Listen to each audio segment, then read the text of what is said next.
Hello guys, welcome to our channel, The Collector's Hubs. Today game is called Hotel Barcelona, developed by White Owls Inc. and published by Cult Games. You play as Justine, a novice federal marshal with a deadly secret. Your mind is shared with Dr. Carnival, a deranged murderer with a violent past. Together, you must eliminate every killer in the hotel, and try to survive long enough to escape. If you like this, and would like us to do more video about this game, give this video a like and subscribe to our channel. Thank you.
Finally awake, I take it. This bed's so comfy. Impressive you were able to sleep at all, considering the situation we're in. Excuse me? It almost sounds like you think I'm some sort of brain-dead idiot. Is that not the truth? Just so you know, I haven't gotten a single night of good sleep since you possessed me, Buster. And yet, look how spirited you are. Besides, thoughtlessness can be useful in the right circumstances.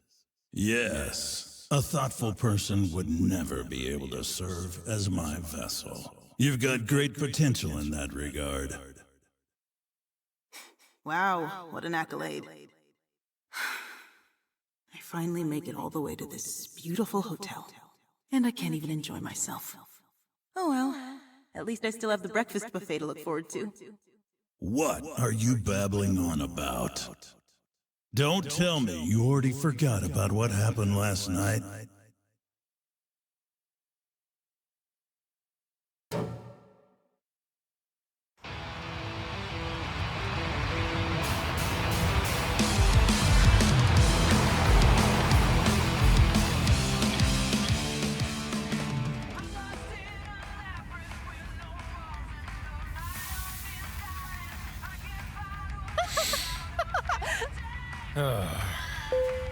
Now, entering West Virginia. There it is again. Hey, is that GPS broken or something? No, it's working properly. We're going through the mountains now, and we keep crossing the state line whenever we hit a curve. You mean this is the 6th time we've crossed over into West Virginia? Fuck. Now, entering Pennsylvania. What? I thought we just went back into West Virginia. All right, that's it. Shut it off, driver. I don't want to hear another word out of that thing. But this is a government-issued navigation system. And besides, I'm a U.S. Marshal, not your driver. Whose taxes you think the feds pay your salary with? I'm an honest taxpayer, bitch. Shut up and do as I say. You're not even supposed to be in this car, man. People always say you're not supposed to pick up hitchhikers these days anyway. Cool it, Black Cat. Don't you know that hitchhiker is a derogatory term? Hitchhiker is, sir? That's right. We live in an age of diversity now. You need to select your words more carefully. You heard him, you bigot asshole. You probably shouldn't be calling me Black Cat, then. Whoa, you trying to say the exterminator's racist? Hey now, you need to simmer down a bit yourself, pussycat. Huh? Using your status as a taxpayer to threaten a public servant isn't just harassment, it's occupational discrimination! And I will permit no manner of discrimination. I'll shut up all the bigots, even if I need to rip them limb from limb. 'Cause I'm a guardian of justice. The sole ethical authority that the human race needs. Mad fury. Better watch your mouth around me, unless you want to get banished. I take back what I said. Just forget that whole convo. Now, entering West Virginia.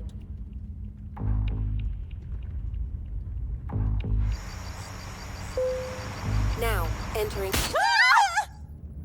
All those who obstruct the transmission of justice will be banished, even if it's a goddamn GPS. Wait, but how am I supposed to know where to go now? Keep your eyes on the road! Huh?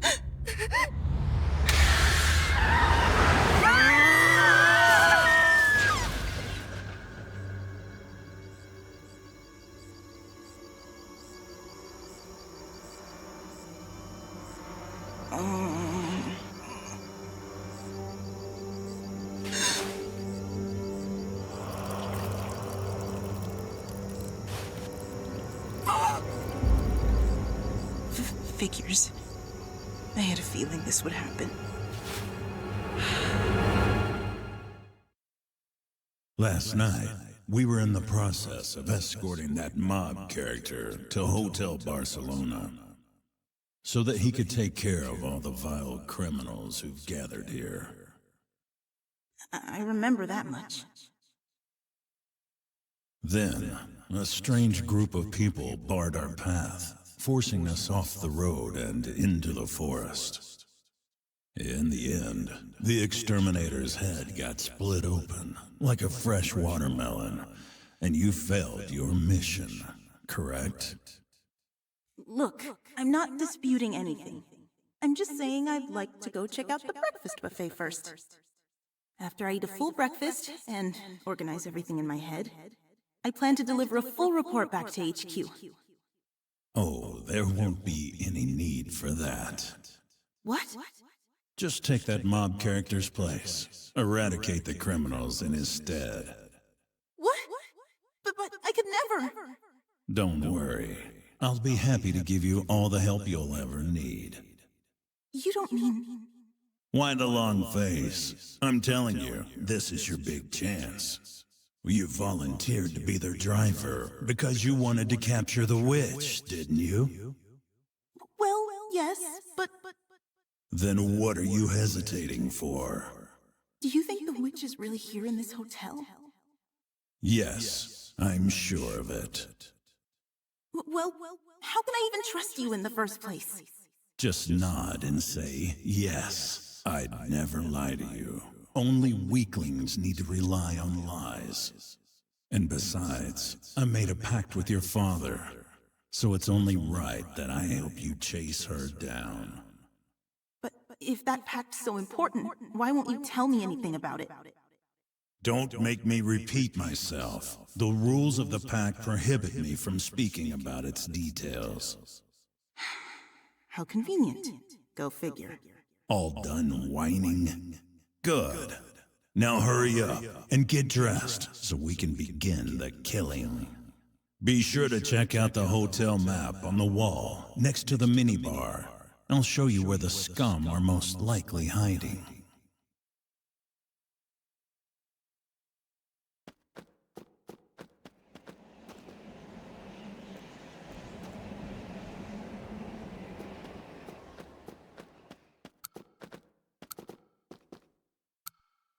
What do you want? You really think the witch is somewhere within this hotel? Don't make me repeat myself. This place has her name written all over it. Trust me, she's here. But we haven't come up with any concrete evidence so far. Trust me, we're on the right track. The fact that our car got attacked on our way here is more proof than anything else. Technically, it was the exterminator who got attacked, not us. Are you sure about that? If there's anything that bitch knows how to do, it's cheat. I'm sure she's got her eyes on us. You may have a point. More importantly, are you prepared to attain vengeance when we find out that my hunch was right after all? What are you talking about? She's most likely assumed some sort of humanoid shape, I don't want you turning tail and running when the time comes. Don't think I've forgotten how much you humans excel in rationalizing yourselves away from murder. You don't need to worry about that. I want to avenge my father. I certainly hope so. In the meantime, I'll trust that your human shortcomings won't pop up at an inopportune time.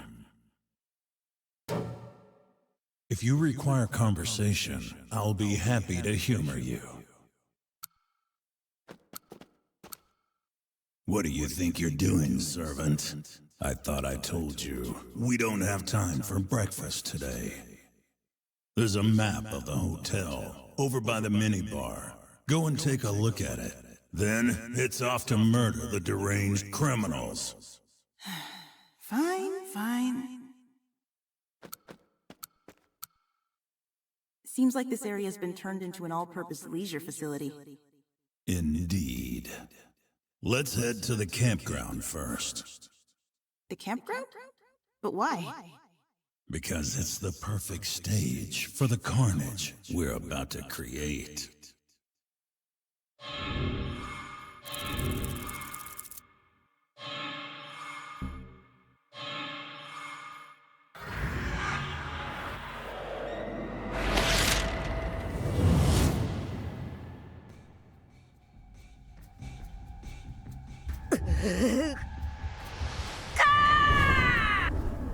Soon it'll be raining blood. Stay away from the lake. That campground's cursed. Got a death curse on it, yes sirree.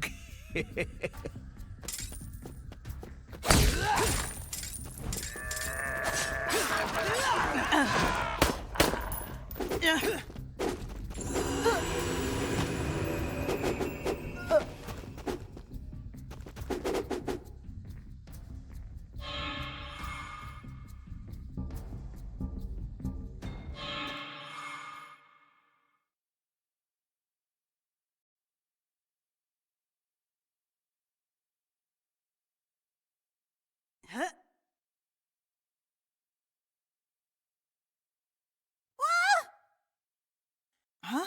Wait, is this my room? But, blech. What's all this heartburn coming from? I feel so sick. That's a side effect from the loop. Loop?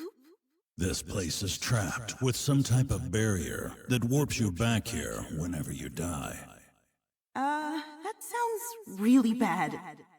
Relax, you fool. The fact that we can still communicate is proof that your soul remains uncorrupted. I'm sure the barrier will dissipate once you find and defeat the witch. How do you know? It's just the way things work.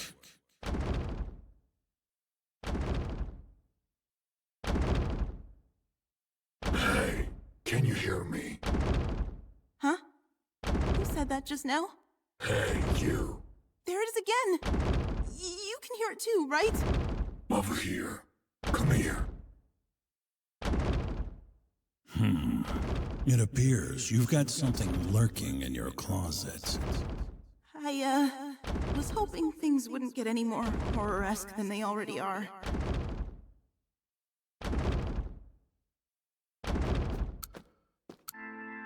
I'm Tim, the monster in your closet. Ah! I knew there was gonna be something creepy in here! Hey, why are acting so frightful? I'm on your side. My side? That's right.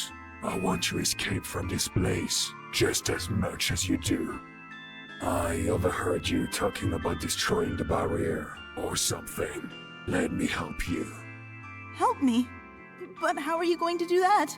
As far as I can tell, your body is being shared by two souls, right? Shared? More like I've been possessed without my permission. Which means... Ah! What are you doing? You have a special power, but you're trying to reject it, dear. Your soul link has yet to be completed. If you were to accept that other soul, dear, It would surely grant you greater strength than what you have now. Meaning? The stronger your soul link becomes, the more your power will grow. But then, wouldn't I just be letting him gain full control over my body? No, your own powers still lay dormant within you, dear. Incredible powers. A picture's worth 1,000 words. Allow me to unlock one of your abilities for free. Then, you'll see. Why are you in my closet?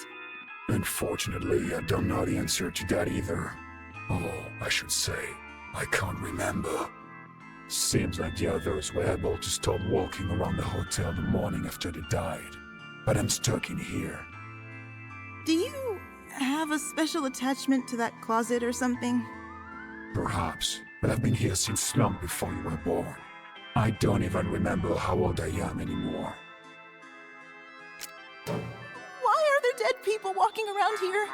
Does it mean this hotel really is haunted? I think so. Does that mean I'm dead too? No, you're fine. Your soul is overflowing with power. Stop trying to make me feel better. You already told me you don't remember anything. You're right, but I know you're still alive. That's the one thing I can guarantee. As for whether the others are dead or not, I suppose it's just a matter of perspective. What do you mean? Even if the body perishes, as long as the soul remains healthy, one's life may continue. Wouldn't you agree? Now you're just confusing me. That thing you mentioned about the soul living on, does that mean there really is life after death? You're horribly afraid of death, but you're also interested in the realm that lies beyond it, aren't you? It's because I'm so scared that I want to know what lies beyond. If I find out, it might make me feel a little better. And if there really was life beyond death, then maybe I'd be able to reunite with people who've passed away. Who do you want to reunite with? You don't need to tell me if you don't want to. I'll be waiting here in your closet until you're ready to talk again.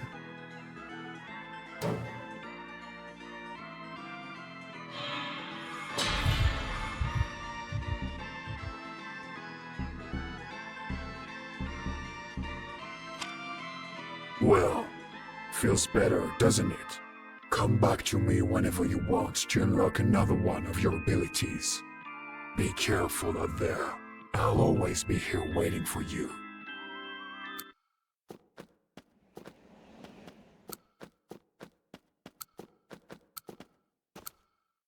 What do you want? You said we won't be able to break through the barrier unless we defeat the witch, right? Yes, that's correct. As far as I know, she's the only one capable of such a feat. She's the only one who can make things loop around like this? Indeed. I'm not privy to the details, but she's calling back souls of the dead in order to make them relive their torment. So like her, spiteful, laborious, and vexum. So we'll have to keep doing this over and over again until we stop her? Exactly. What do you look so worried about? Well, this heartburn, it really hurts. I just wish I didn't have to keep going through it over and over again. What? You're more worried about some measly heartburn than you are about your life? Well, excuse me! If anything, you should prove a fine opportunity for your gluttonous soul to learn a thing or two about temperance. What? You've got no right to talk to me about temperance. How dare you? Despite how I may look, I'm a skilled doctor. You should heed my advice, just like any other patient. You're the last person I'd ask to be my doctor. Stubborn fool. I can cut your chest open and remove all your heartburn along with your puny heart if you so much as asked. Just be quiet. If you require conversation...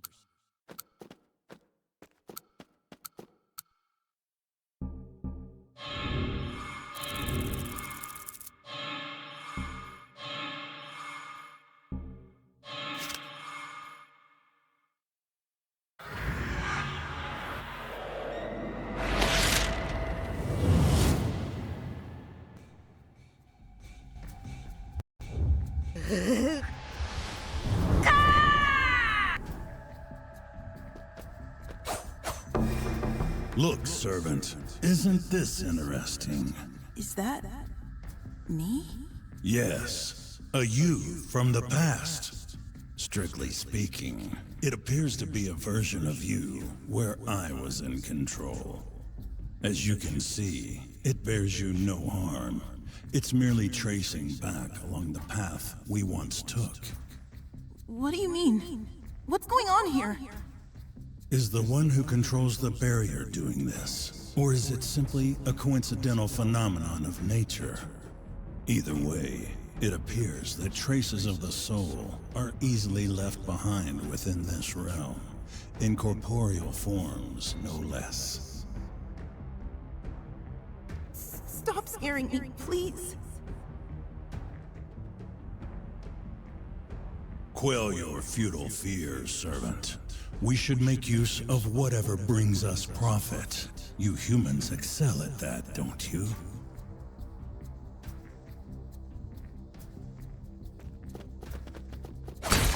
Violent incidents happen every few years up at Diamond Lake. And they're never going to mark my words.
You wake up, then you puke.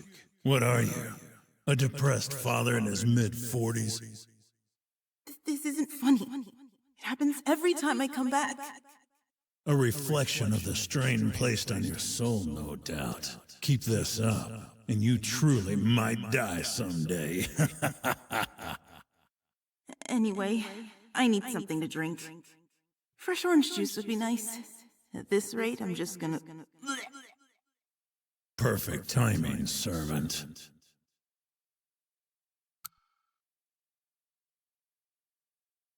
The bar should be open now. Might be a good chance to explore the innards of the hotel a bit.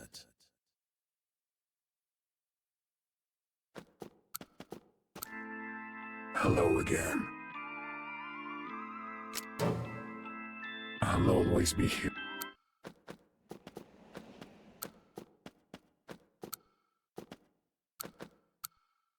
What do you want? What's going on in this place? Why did I see another version of me? Don't make me repeat myself. They're all soul residue, traces of your soul. Traces of my soul? The human soul can transcend dimensions, just like how you can miss someone far away or mourn someone who died years ago. This world contains spots where it's easier than usual for such traces to remain. Haven't you ever experienced anything like that? Feeling like you're already familiar with a new place, song, or voice? Deja vu? Exactly. That property is especially prominent in this area. Someone must have done something very taboo here. Something taboo enough to distort time and space itself? Indeed, traces of the soul don't always lead to beautiful things. Just like how love and sympathy can traverse time and space, the same is true for hatred and resentment. The obsessions of the human mind can summon up a frightening amount of energy, enough to kill people in some cases. You think the person who created this barrier is utilizing that kind of energy? Most likely. If you require conversation,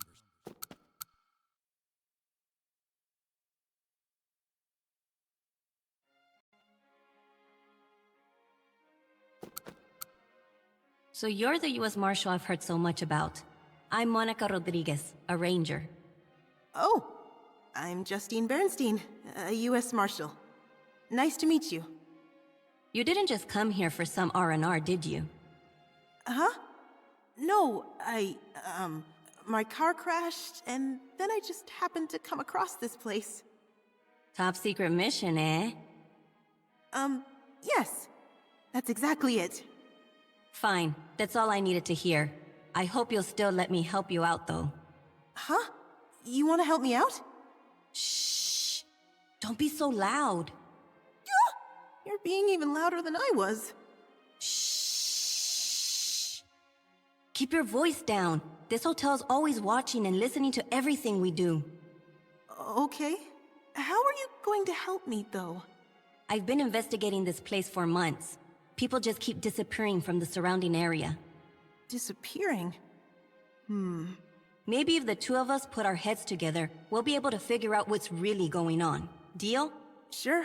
Sounds good.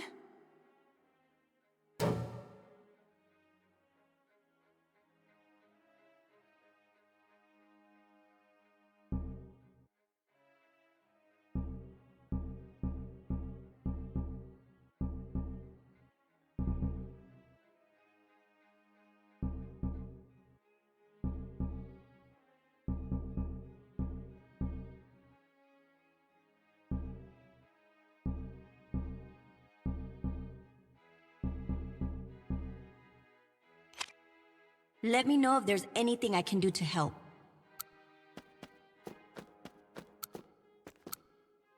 You're Miss Bernstein from room 217, aren't you? Welcome to Hotel Barcelona. How are you enjoying your stay so far? Enjoying? It's fine, I guess. It's a luxury hotel, so it's definitely way better than my cheap apartment. I'm very pleased to hear that. Here at the front desk, we're always ready to meet our guests' various needs. From pillow type to cleaning time, even down to type of newspaper and coffee beans. We also prepare special plans for guests who have chosen to stay with us for longer amounts of time. Some of our guests even request that we provide various types of bondage for them. Bondage? Oh, you needn't worry, Miss Bernstein. We never judge our guests and are happy to fulfill any manner of request. Forgive me for my lack of introduction, Miss Bernstein. I am Vanessa McNeil, the concierge. At our hotel, we believe the concierge's job is to support our guests in every way imaginable. So I will do my utmost to ensure your stay here is the best it can possibly be. Please feel free to call me Vanessa. Okay. Nice to meet you. If you ever need me and I'm not around, would you mind ringing the bell or simply shouting, Vanessa, in a loud voice? Do I have to yell? Oh, no need to be so bashful, Miss Bernstein. Simply stick out your chest and yell, Vanessa, as loud as you can. Can you tell me more about the special requests? Oh, you mean bondage mode? Yes, it would be my pleasure. Don't you think you should lower your voice so other people don't overhear us? You needn't worry, Miss Bernstein. There isn't a soul in this hotel who would ever judge you. Besides, we live in an age of diversity, where everyone is free to believe and act as they so wish. Yeah. Now then, allow me to answer your question. Bondage mode adds new restrictions to the experience in order to make things more exciting. Self-imposed bondage, mind you, that will allow certain types to gain greater enjoyment. A type of dogma meant to attain a higher level of spiritual happiness. A type of dogma, eh? Is there any, real benefit to adding that bondage stuff you were talking about? Oh yes, of course. All you need to do is take a close look at the results of a bondage session. And you should notice that you'll have gained more rewards than usual. Of course, such practicalities aren't the true reason why people crave bondage. The true reward of bondage mode is the proof that you have truly overcome your restraints. The truth of knowing you have attained a higher level of spiritual happiness. I feel like I get the gist of it now. Maybe. There's no need to overthink it, Mrs. Bernstein. If you like, I'd be happy to personally restrain you myself. The restraints I employ are Japanese style. However, true shibari, born in the land of the samurai. Very high-level stuff. Have we been talking about the same thing this whole time? Oh yes, of course.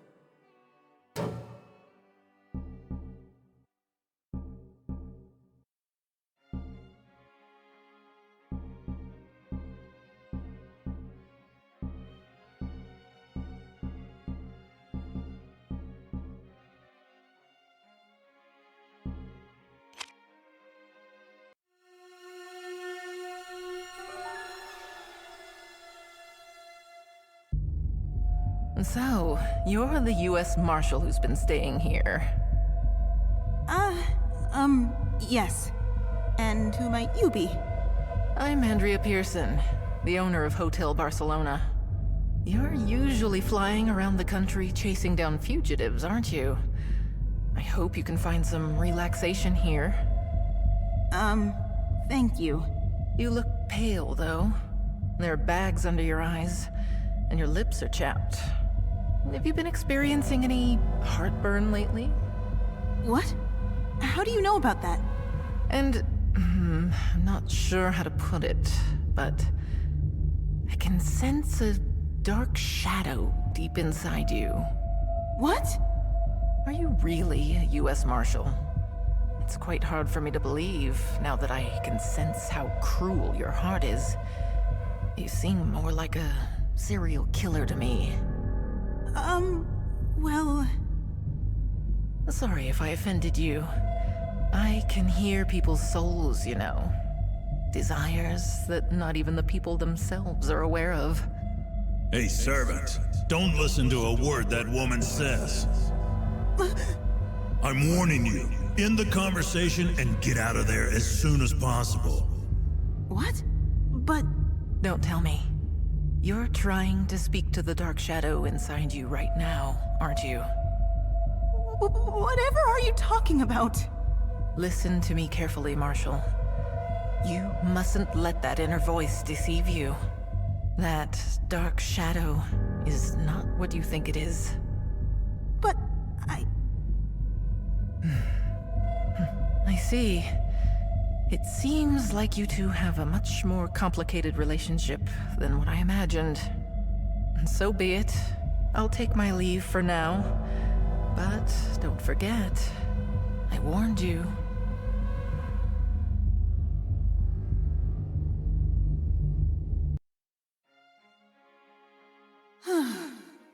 That lady was really scary. That was the witch. What? Really? I'm sure of it. Her hairstyle and makeup looked different, but everything else felt exactly the same. I'll never forget the evil color of her soul as long as I live. Then we need to go question her. No, that wouldn't be very wise. This is her territory.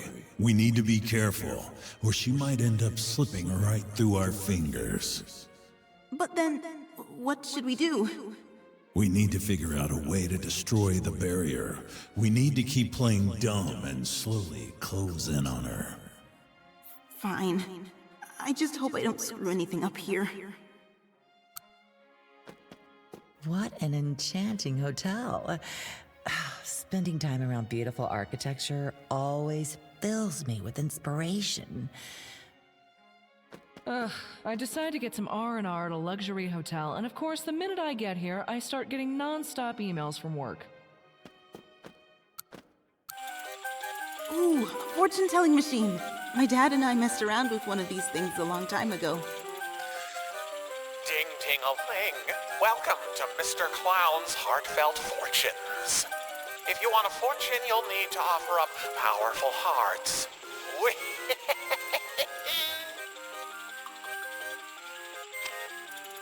So long.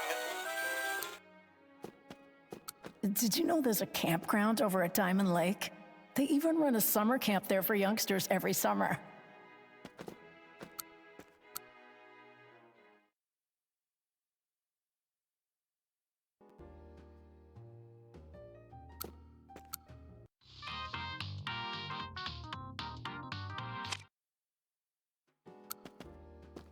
I drove all the way across the country to celebrate my graduation.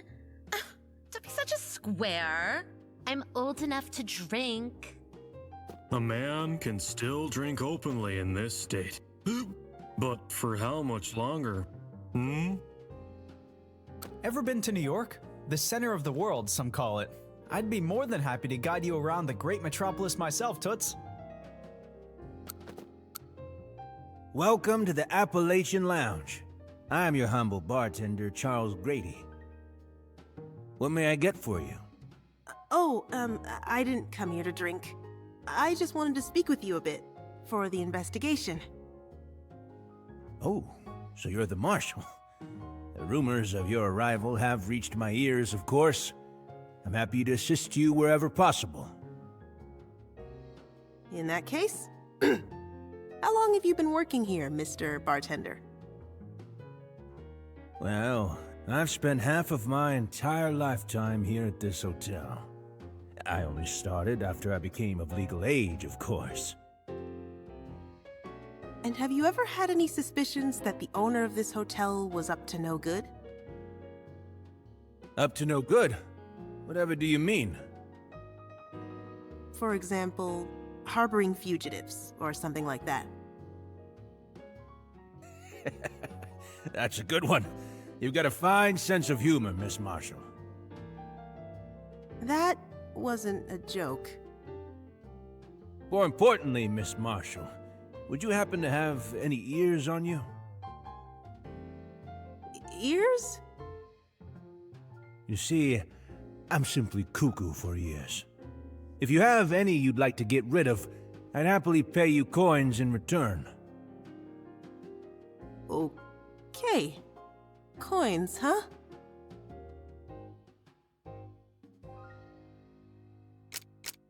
Huh? Are you trying to say that my collection of unwanted ears may somehow be infringing upon a law? Why, I've never heard of such a thing. I'm not really sure if it's illegal either, but it seems weird to be making transactions with pieces of human bodies. What do you mean? I don't plan to use these ears for any sort of monetary gain. I simply wish to expand my collection and nothing more. Besides, I've only asked for the ears you have no use for. I don't have any use for ears to begin with. So you don't make any weird trades with anything other than ears? After all, no human being has the exact same shape of ear as another. That's what makes them all so enchanting. That's not what I was asking about.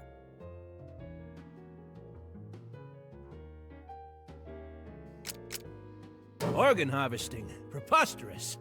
Oh, I can hardly believe my ears. Absolutely no money is involved with any of these transactions. I'm simply giving you special coins as thanks for your ears. That's the exact definition of organ harvesting. Oh, but I beg to differ. After all, the coins I gave you are virtually useless. Therefore, no one who brings me ears can say they financially benefited from the transactions. But why do people trade anything to you in the first place, then? As strange as it may seem, there exist people in this world who have a great need for useless coins. Just like you. I'm just helping people get rid of the ears they have no use for, that's all. Now, what do you say we put the formalities behind us for now? For both our sakes. You sure about this? It should come as no surprise that the Appalachia is the cocktail I recommend. Scotch whiskey and ginger wine spiked with orange juice. It tastes far sweeter and snappier than what you may think. Sounds pretty yummy, and it's certainly got a cute name. Feels good on the ears, doesn't it? Sure. Actually, though, I can't drink. So I'd prefer a non-alcoholic cocktail if you've got any. Ah, I see. If it's a mocktail you're after, how about trying our Virgin Breeze? In fact, I just got in a fresh shipment of cranberries. I'm sure you'll enjoy their flavor. Ooh, sounds good. Incidentally, the Virgin Breeze is simply a sea breeze without the vodka. I'd be happy to slip a few drops in if you'd prefer, of course. No thanks. It sounds interesting, all right, but not right now. I'm having really bad heartburn.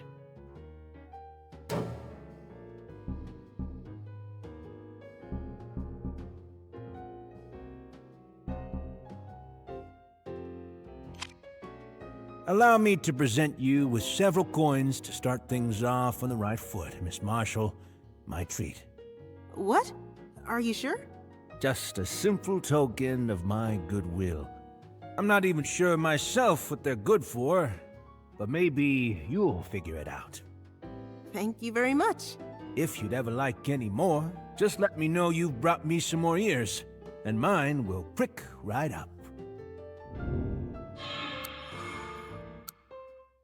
Oh my, if it isn't Miss Marshall. Up for a trade, perhaps?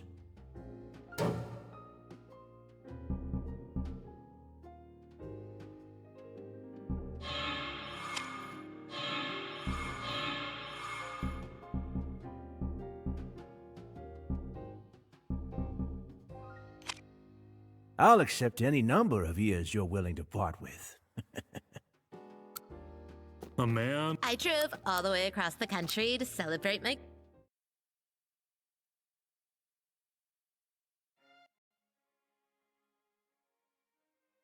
Did you know there's a campground over at Diamond Lake? What an enchanting hotel.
Time for a little soul surgery.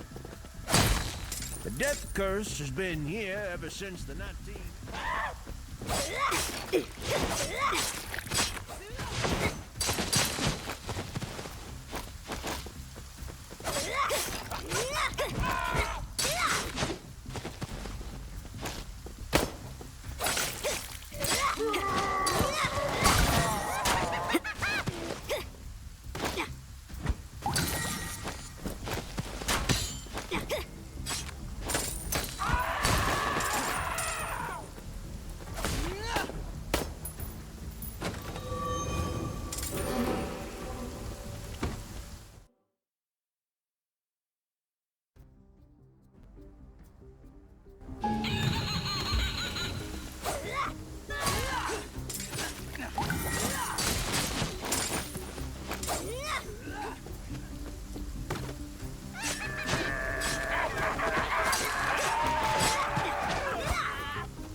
Chains of despair!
My scalpel hungers. That poor boy.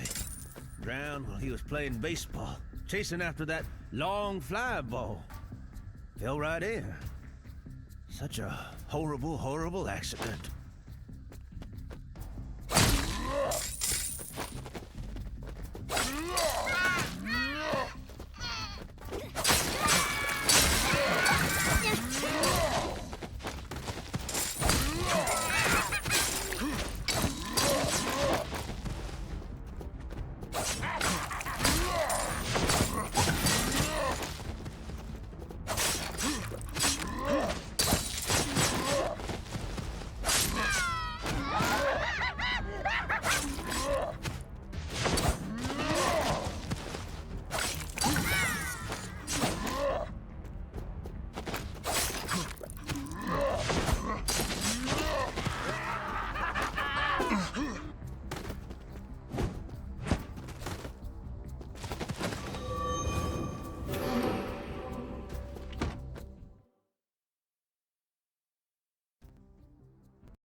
still a virgin.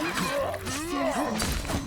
I know you probably don't believe me, but I've never done anything impure. I'm still a virgin. Seriously. I know you probably don't believe me, but I've never done anything impure.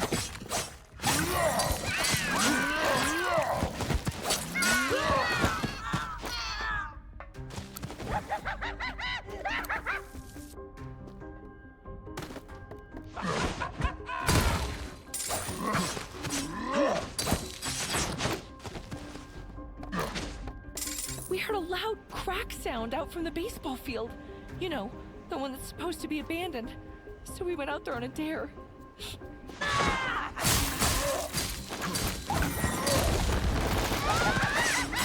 We heard a loud crack sound out from the baseball field.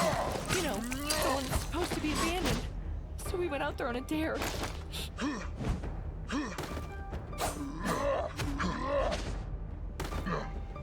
We heard a loud crack sound out from the baseball field. I'm still a virgin. Seriously. I know you probably don't believe me, but I've never done anything impure.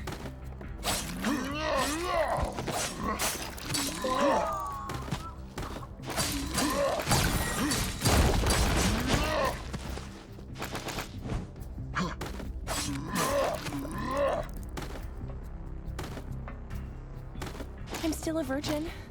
Seriously. I know you probably don't believe me, but I've never done.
Play ball!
Game over.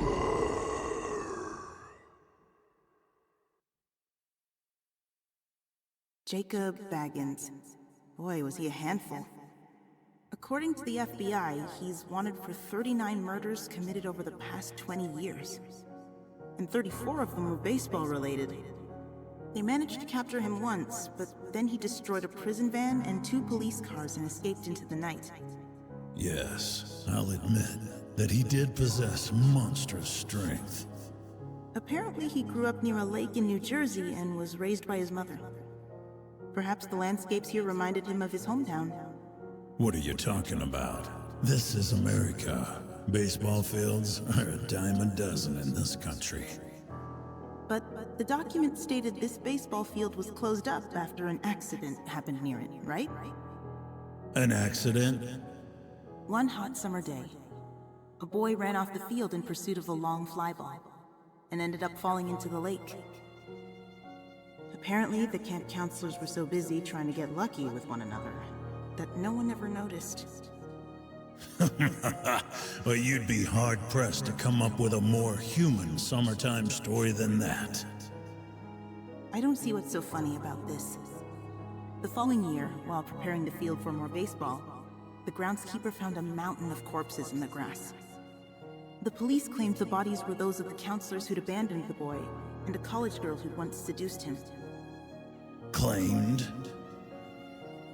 Every last one of their faces had been smashed beyond recognition by a blunt object, most likely a metal bat. Ever since then, similar serial murders have occurred near that baseball field every several years or so. Intriguing. Perhaps there's some sort of link between that dead boy and this monster. You think that monstrous baseball nut came all the way here to avenge the death of a boy whose misfortune simply happened to mirror his own? Yeah, I suppose it's a bit too far-fetched. Not necessarily. The witch is known to abuse powerful emotions like that. Really? Yes, having faced her twice myself, I know what I'm talking about.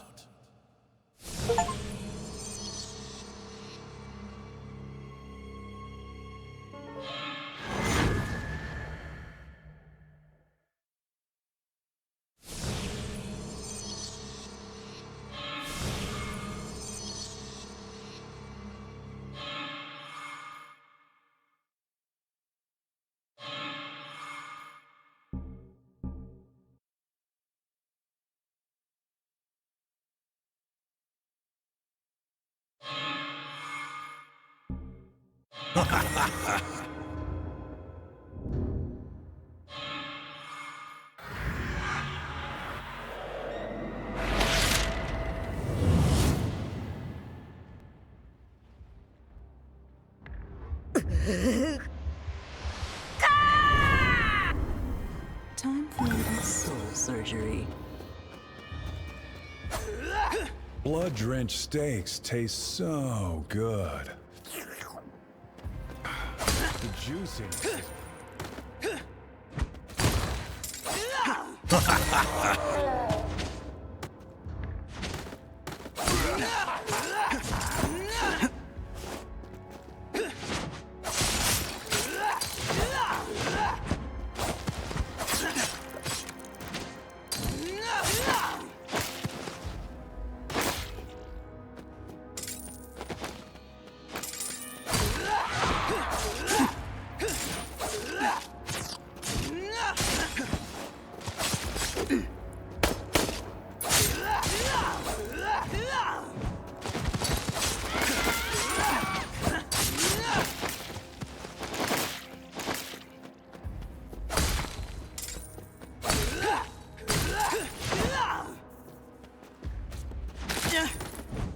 Chains of despair!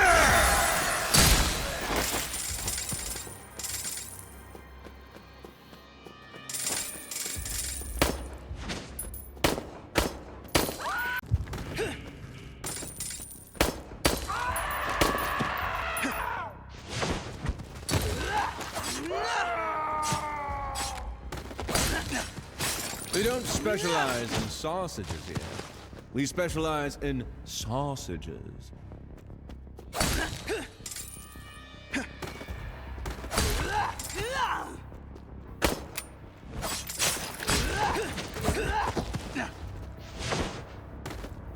We don't specialize in sausages here. We specialize...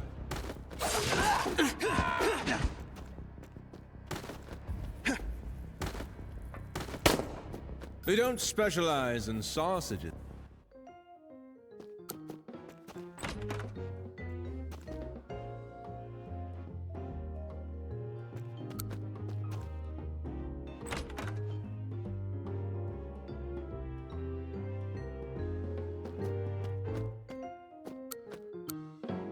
Why, hello there.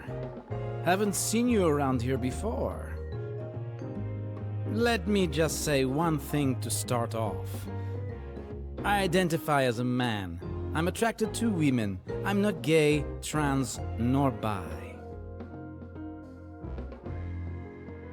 Then why am I dressed like this, you ask? Because I'm a huge fan of Team Curry. I'm free to wear whatever I want, aren't I? It's cosplay, and no one can stop me. You can dress like a clown or a big red demon for all I care. Everyone's free to wear whatever they want. Thank you for understanding. I'm Francis. Most people just call me FF. I'm Bernstein, a U.S. Marshal. But what about your other name? There are two souls in that body, aren't there? You were able to glean that much with a single glance? You've got some very sharp eyes there. I've encountered many different people in this trade. Greedy ones, foolish ones, those who drown themselves in pleasure. I've also encountered some very cold, calculating people as well. I see. My name is Dominic Peppard. You may call me Dr. Carnival. This looks like a casino. What games can we play here? Beat me in a game, and I'll enhance a weapon for you. What sort of game? Oh, just a simple gambling game. All you need to do is pick the right card. Just an innocent game of chance. Well, are you game? Or... This casino is pretty out of the way. Why not put it in the lobby or top floor where it might attract more people? Come on, what's wrong with a casino that only sees a customer every once in a while?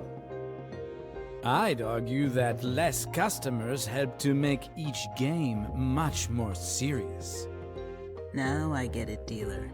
You're a hopeless gambler yourself. Sharp as usual. Technically, however, I am not a gambler. I'm a hustler. I'm infamous on the Strip for having been banned from all the casinos there. So, what's some legendary hustler who had all of Las Vegas on its knees doing working as a dealer in a place like this? Ha! A place like this? Where do you think you are right now? I'm in a hotel deep within the Appalachian Mountains that looks like it jumped right out of a horror movie. Good answer. I thought you were more of a fuddy-duddy, but you've managed to surprise me. You actually know a bit about pop culture. Excuse me? Just who do you think you're dealing with here? I'm Dr. Carnival, one of the ancient titans. Sorry, never heard of him. So be it. Are you going to answer my question or not? Let me just say that I'm here working as a dealer due to a pesky curse. I see. So you're just another captive. Something like that. Some people believe winning's all about luck. And they might not be wrong. No degree of skill can ensure constant wins. But you also need to be obsessed with winning, or you'll never get the chance to snatch up that luck. You follow me? Intriguing. I used to research as much as I could before each new game. No detail was too minute for me. With baseball gambling, I monitored the players' health and even checked to see if their significant others were sick or pregnant. For basketball, I estimated which way certain dents on the court would cause the ball to bounce. What's your point? I never lose. So then we'll never be able to defeat you and have you modify one of our weapons. Now. I never said that. I'm talking about the bigger game here. Meaning? Betting on you two may finally cause my clock to start moving again. My frozen time might finally be thawed at last.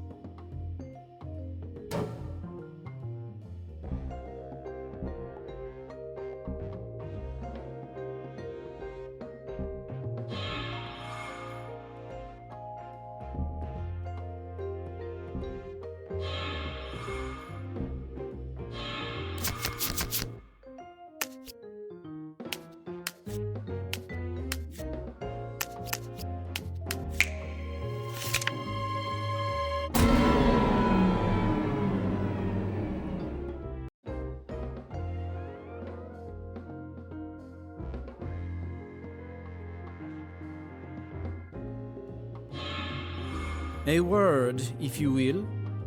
Only certain people gain passage to this place, which means you're special. And I'm definitely not averse to special people. Hope to see you again soon. Oh, there you are again. You must have taken a liking to this place. Up for another game?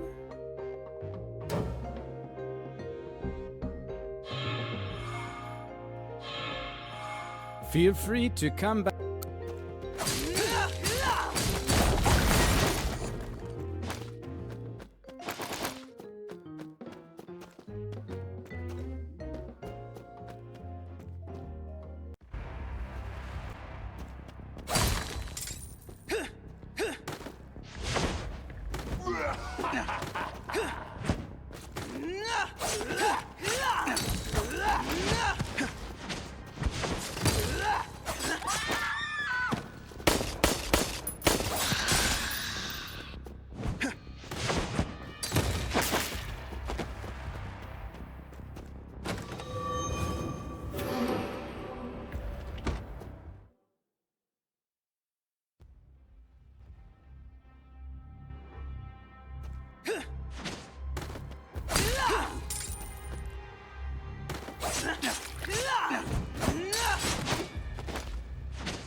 Cleaning, it never ends! Bits of meat and teeth end up in the strangest places and the blood never fully washes away.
to go home.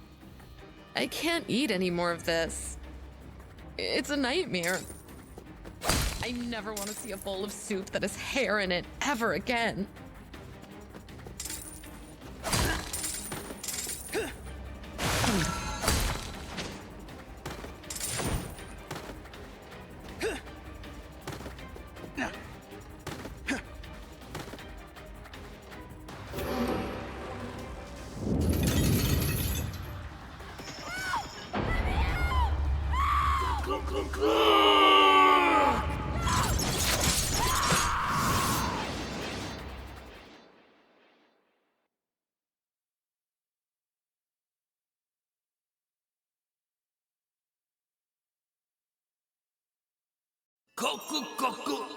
Doodly doodly doom.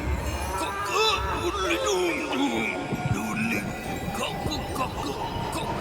doodly doom doom. Doodly doodly.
Sorry now.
I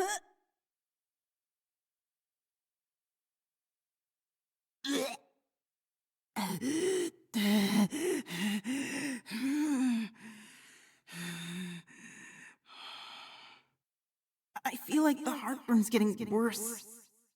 Of course it is. You transcend the barrier between life and death every time you're sent back here. Hey, cut it out with the creepy stuff, okay?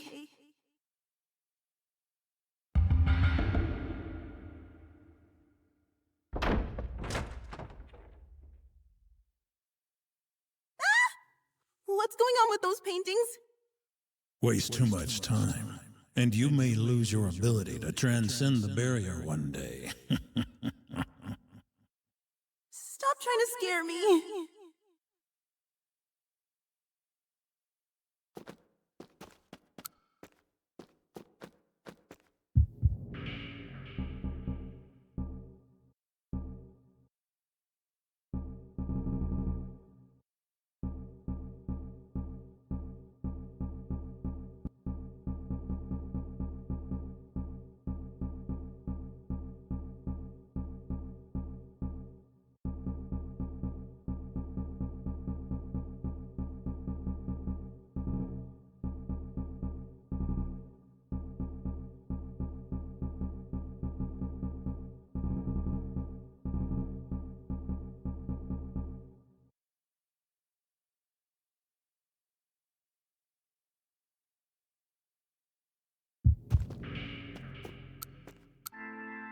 Hello again. I'll always be here.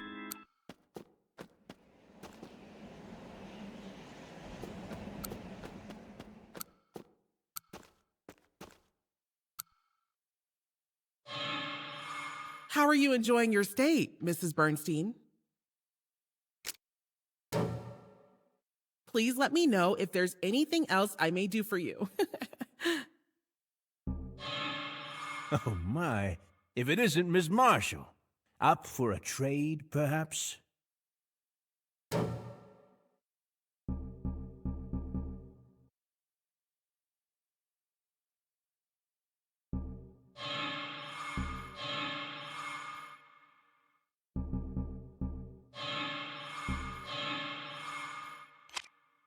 I'll accept any number of years you're willing.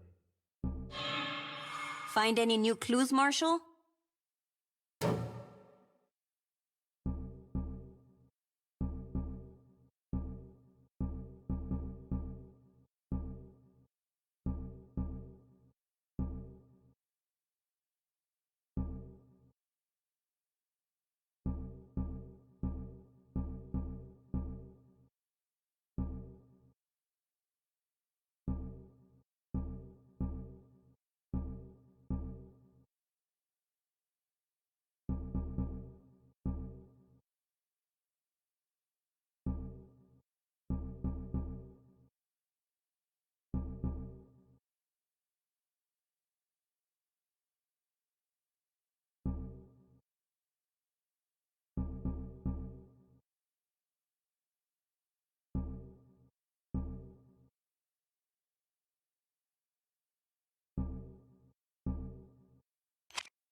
Let me know if there's anything I can do to help.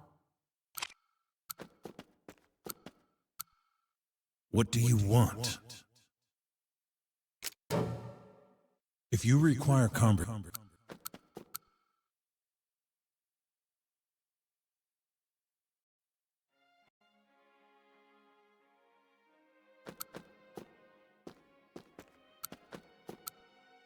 Find any new clues, Why is a ranger like you out here searching for missing people? Well, I suppose it won't help us build trust if I just keep it a secret. The truth is, my little sister went missing on a trip out here. She's been gone for 9 months now. You completely lost contact with her? I know that she stayed a night at this hotel, but that's it. I haven't heard a word from her since. I couldn't just stand around and wait, so I decided to come up here and look around a bit. Before this, I worked for the CBP in Mexico. So you came all the way out here just to find your sister. Is there any way I can help? Just focus on your own mission. I'm sure a clue or two about my sister will pop up along the way. You and I are cut from different cloth, but we're both here on a mission to protect something, right? I think protecting something is a lot harder than destroying something.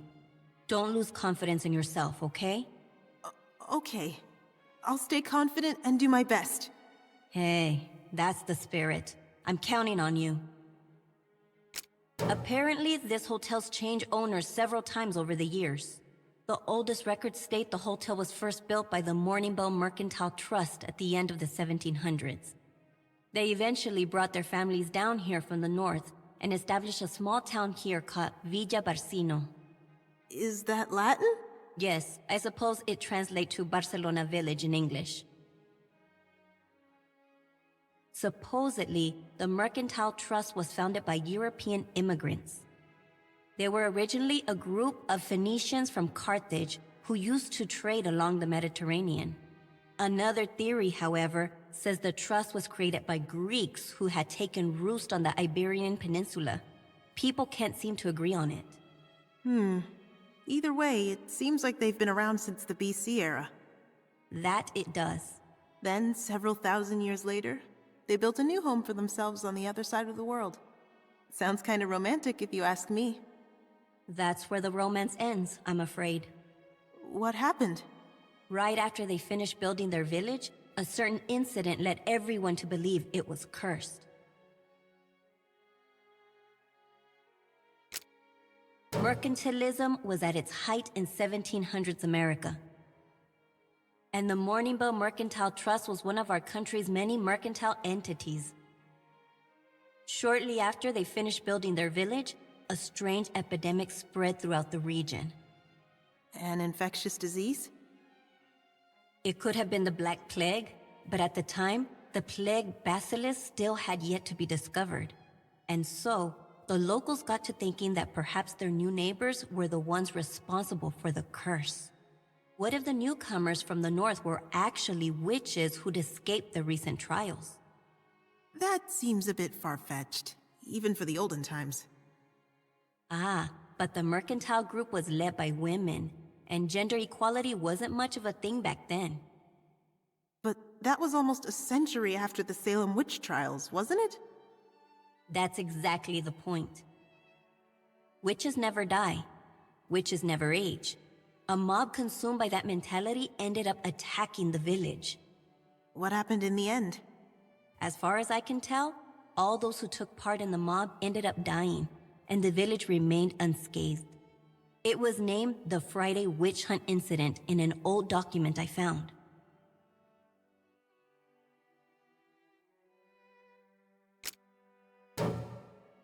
Let me know if there's anything I can do to help.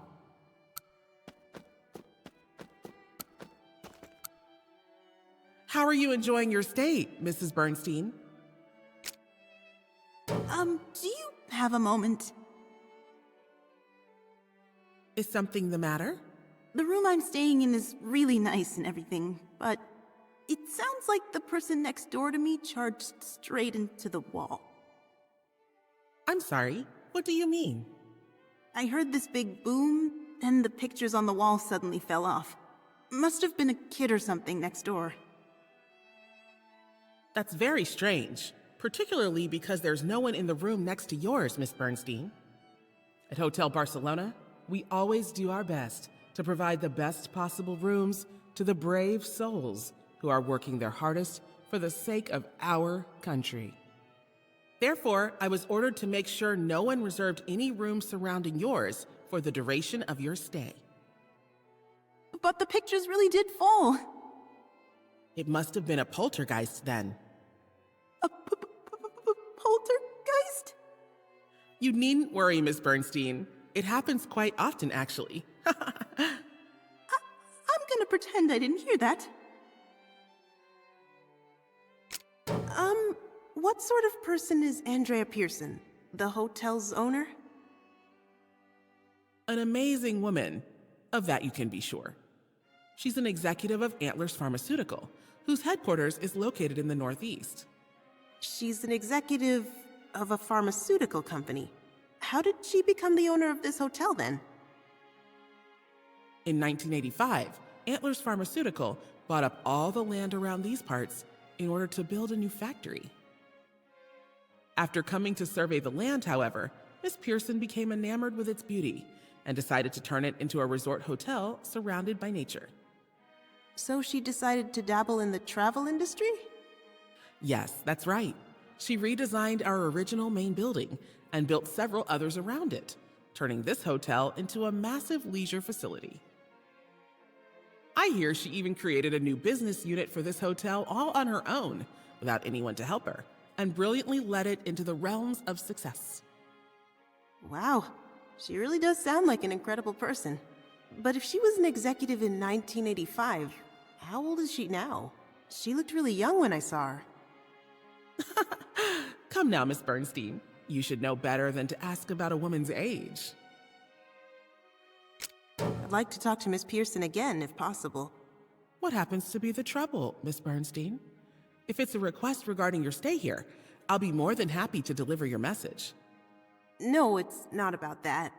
I'd just like to chat with her a bit. How terribly vague. Unfortunately, in that case, I'm sorry to say that you most likely will not be able to speak with her. She's very busy attending meetings with celebrities and business tycoons from all over the States. No, from all over the world, I should say.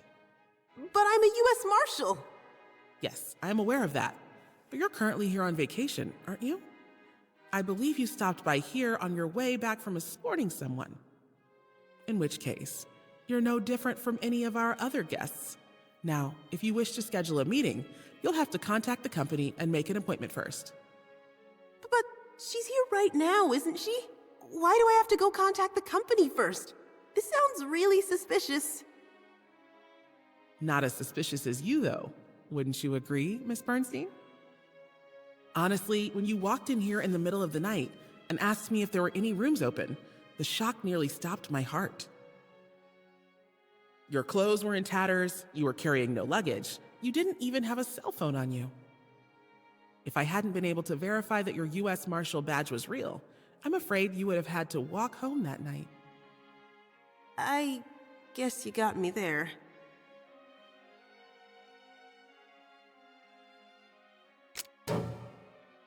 Please let me know if there's anything else I may... The long war has finally come to an end. Now I can finally focus on my architecture. I never feel happier than when I'm working on my blueprints. The internet's free in this hotel. Can you believe it? I'm stuck with pay-as-you-go dial-up at home. Ding, ding-a-ling. If you want a fortune, you'll need to offer up... So long. This hotel's kitchen is humongous. Considering how big its facilities are, I wouldn't be surprised if they had parties for famous politicians here.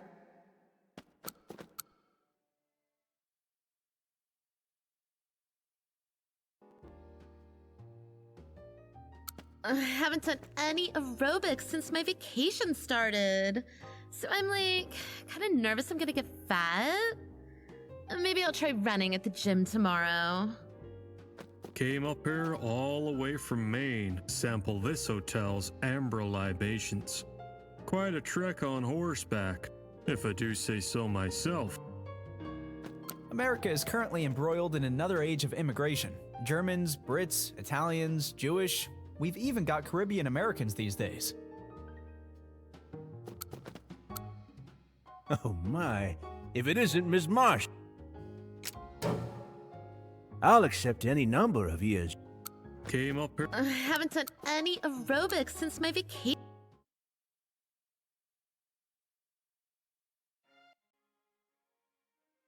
This hotel's kitchen is humongous.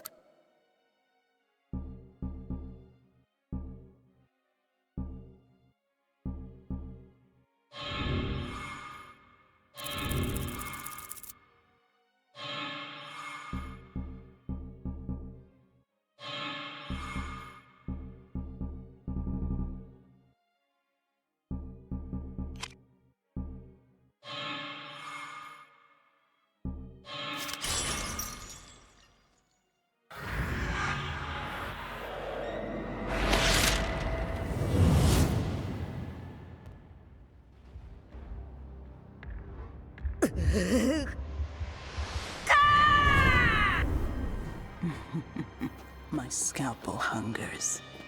Those are cows crying in the kitchen, right? Yeah, I've got to be hearing things. A cow could never say help, after all.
Time for a little soul surgery. Mmm, so delicious. Huh? Is this my finger?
Soon it'll be raining blood. This meat is so plump and juicy. I wonder where it's from. It almost feels as soft as a woman's lips. Ah, I can't get enough of it.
Oh, there you are again. You must have taken a liking to this place.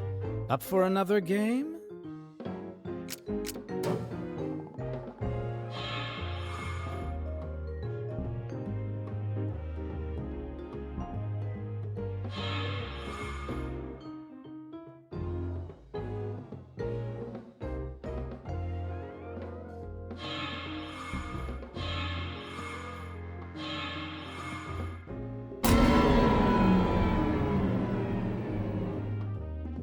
Feel free to come.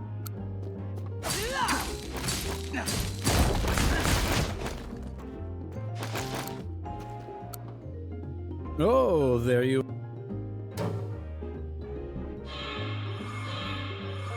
Feel free to.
Never seem to get used to the scent of burning flesh, nails, and hair, no matter how many times I smell it. Oh, how I wish I could escape this wretched place.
stains on this floor are so black, as if they've been darkened by all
Please, let me go. Have mercy on me. Stop feeding me baby thighs, please.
Time for a little soul surgery. This thigh meat, so soft. Give me more. Give me more.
My scalpel hungers. Blood-drenched steaks taste so good.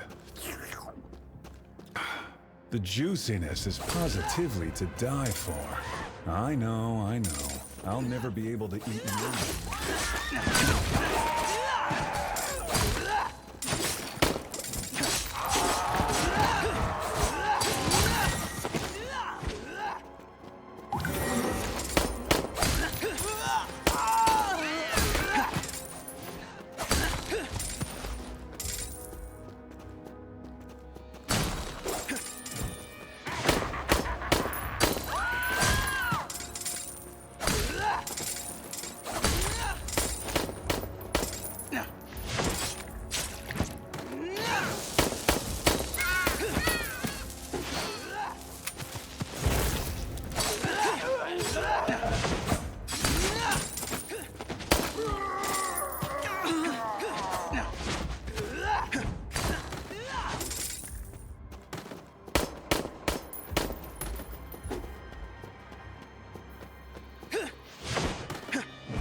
If you want to cook up good food, you first need to get yourself some good tools. Like a knife that'll cut right through bone with the slightest touch.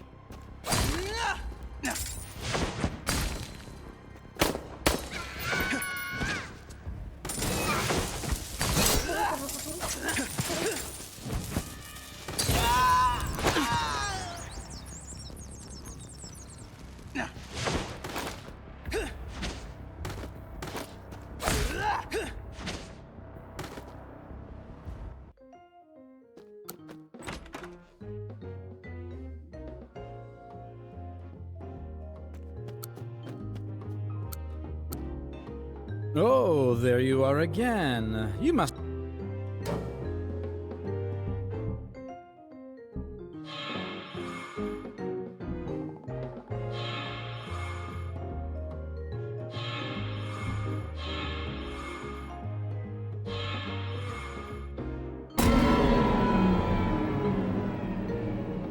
Feel free to come.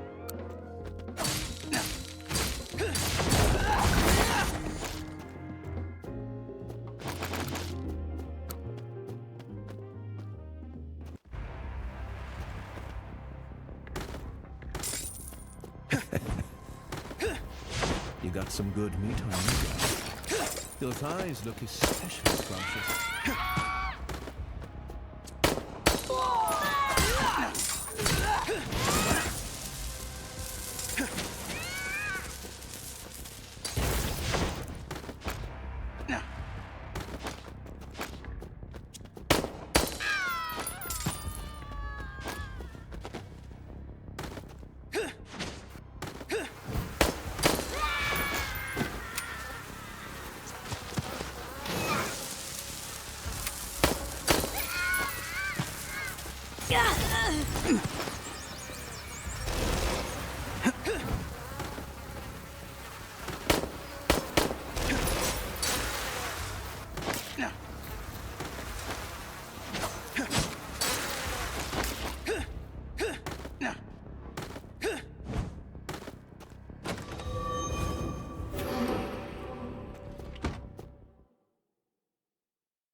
stains on this floor are so black, as if they've been darkened by all the hatred that's built up here. See you scrub them away.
I feel sick. What did they just make me drink? I feel so tired. I wish I could just die.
Doodly doodly doom. Doodly doom doom. Doodly doodly doom doom.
Check. Check.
Check.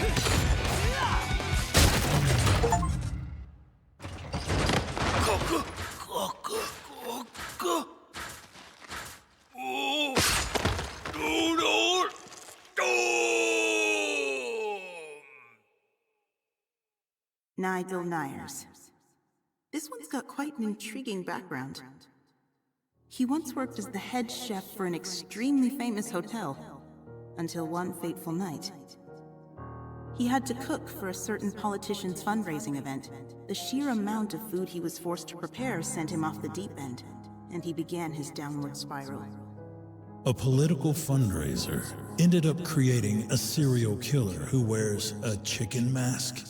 How? The fundraiser was held on a Tuesday, right after a 3-day weekend. Unable to purchase all his ingredients from his usual sources, Nigel was forced to call upon a local butcher who he'd never worked with before. He had to start his preparations by cutting up the meat himself. Exactly. Then, after exhausting himself by slicing through pounds and pounds of meat, he apparently had an accident.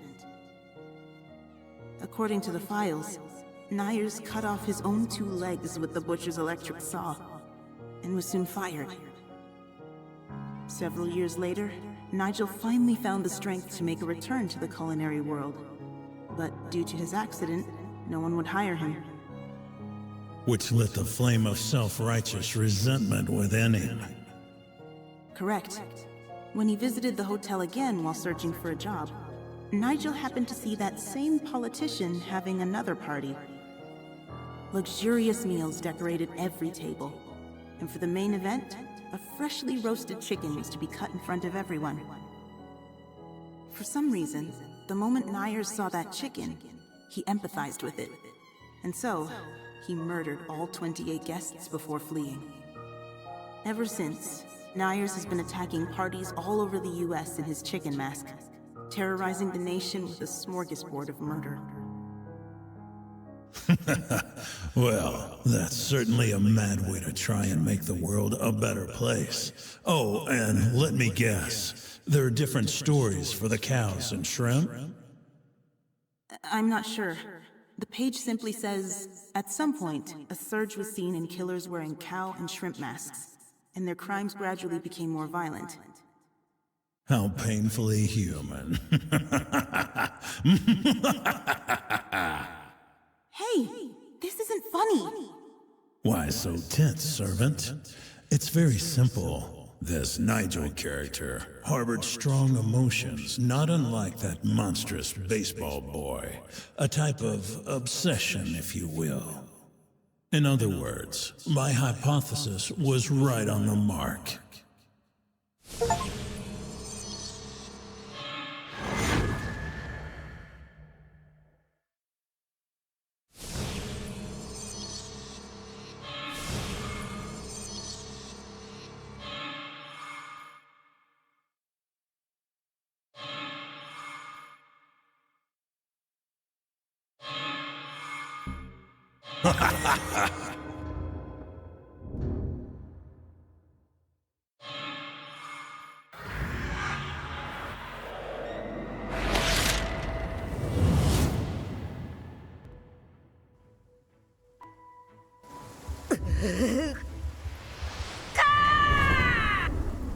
Time for a little soul surgery.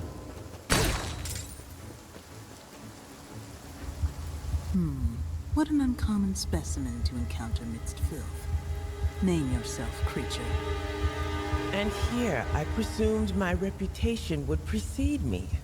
Just how clueless can one person be, Marshal Bernstein? Or perhaps you prefer to be called Dominic Pepard. You know my name?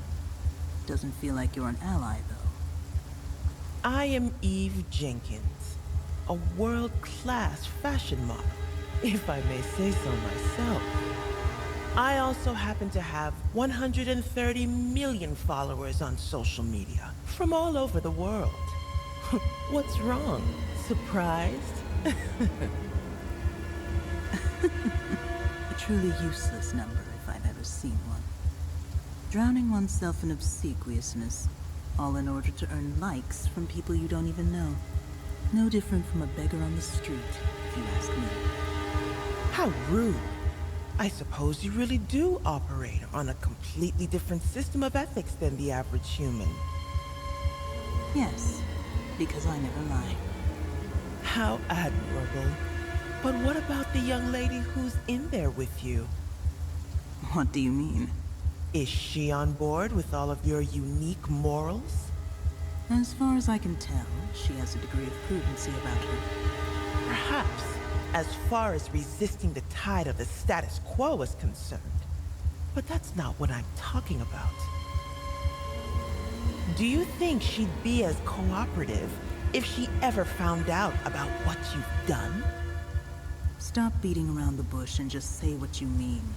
You're deeply connected to the death of Justine's father, aren't you, Dominic Pepard? Yes, I am. Not even going to try and hide it, are you? Pointless. My servant is already aware of the circumstances. I see. But what if the truth ends up being different from what she's currently envisioning? Hey, Justine, can you hear me? You can't trust this man. He's not the person you think he is. He's a true monster, cruel, cunning, and evil. If you want to know the real truth, you need to come over to our side. She can easily make all your dreams come true.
I think I've become a tad bored of watching your puke performances. Shut up. Whoa! Ah!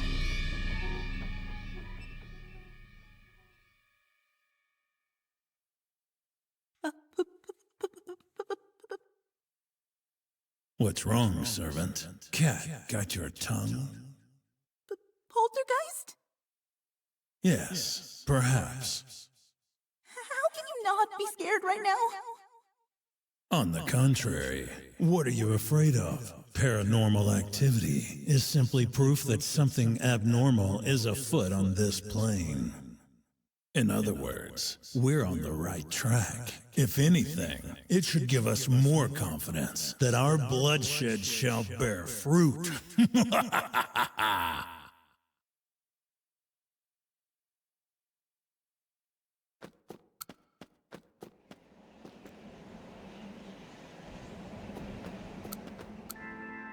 Hello again. The truth is, back when I was a teenager, I once got a fever so bad that I just up and collapsed on the spot. It was so painful, like all the liquid inside my body was coming to a boil. That sounds very serious. It gave me nightmares too. Oh, like what? I could still remember it clearly, as if I just saw it yesterday. I was walking alone on a pale white road I'd never seen before, staggering due to my high fever. Then I saw the dead coming for me, lured by the scent of my boiling blood, like animals drawn to the stench of death. They all grabbed onto me and started pulling my body in all sorts of directions. And they were strong to pull me apart too. First my arms and legs, then my torso, and my head, stealing whatever they could for themselves. Finally, it occurred to me, oh, I'm going to die tonight. Then I could hear my father's voice in my head. He was speaking German, and it sounded so kind and gentle. Keine Angst. Don't be afraid. The next thing I knew, my body felt incredibly light, and I somehow survived. When I looked up, I saw my father there, crying. That was the last time I ever had one of my episodes, until the day my father passed away.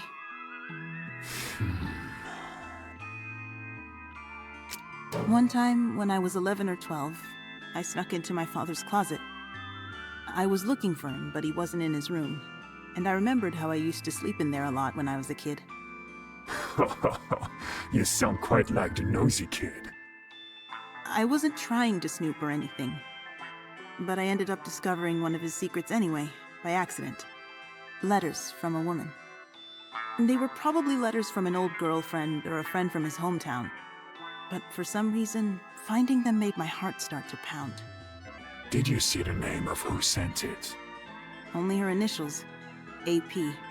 There was a whole bundle of letters there, so they must have been in contact for quite a while. Do you remember what was written in the letters? Not really. I was too young to make much sense of them. The one thing I remember is that the postmarks were from Pennsylvania. and the letters were sealed with wax, which was a rarity even when I was a kid. What did the seal look like? I'm pretty sure it was shaped like a deer. What a strange coincidence. Huh? You've seen something similar? This hotel C is also shaped like a deer. What do you think that means? That I was always destined to come to this hotel eventually? Sometimes, things like that occur over the course of a person's life. Their destiny becomes set in stone, without them even realizing it.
I'll always be here waiting.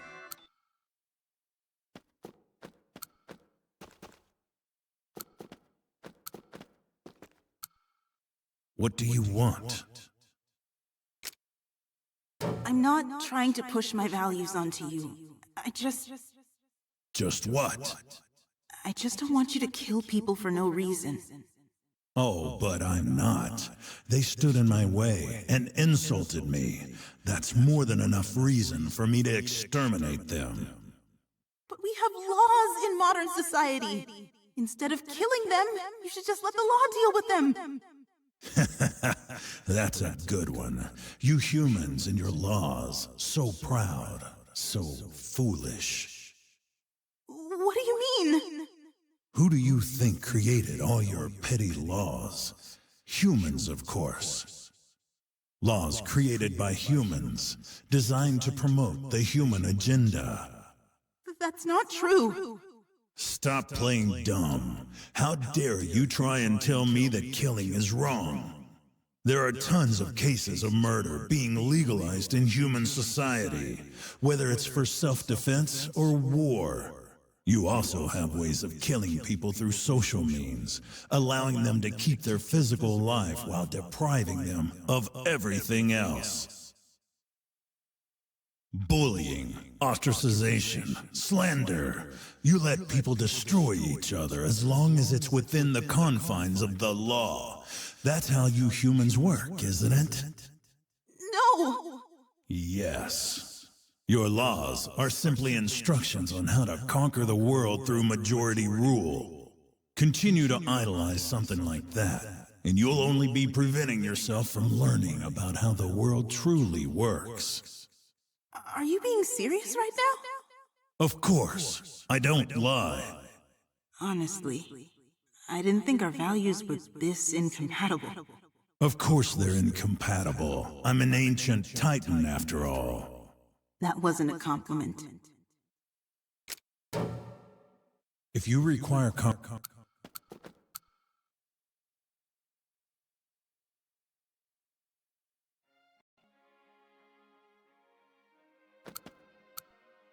Find any new clues, Marshal?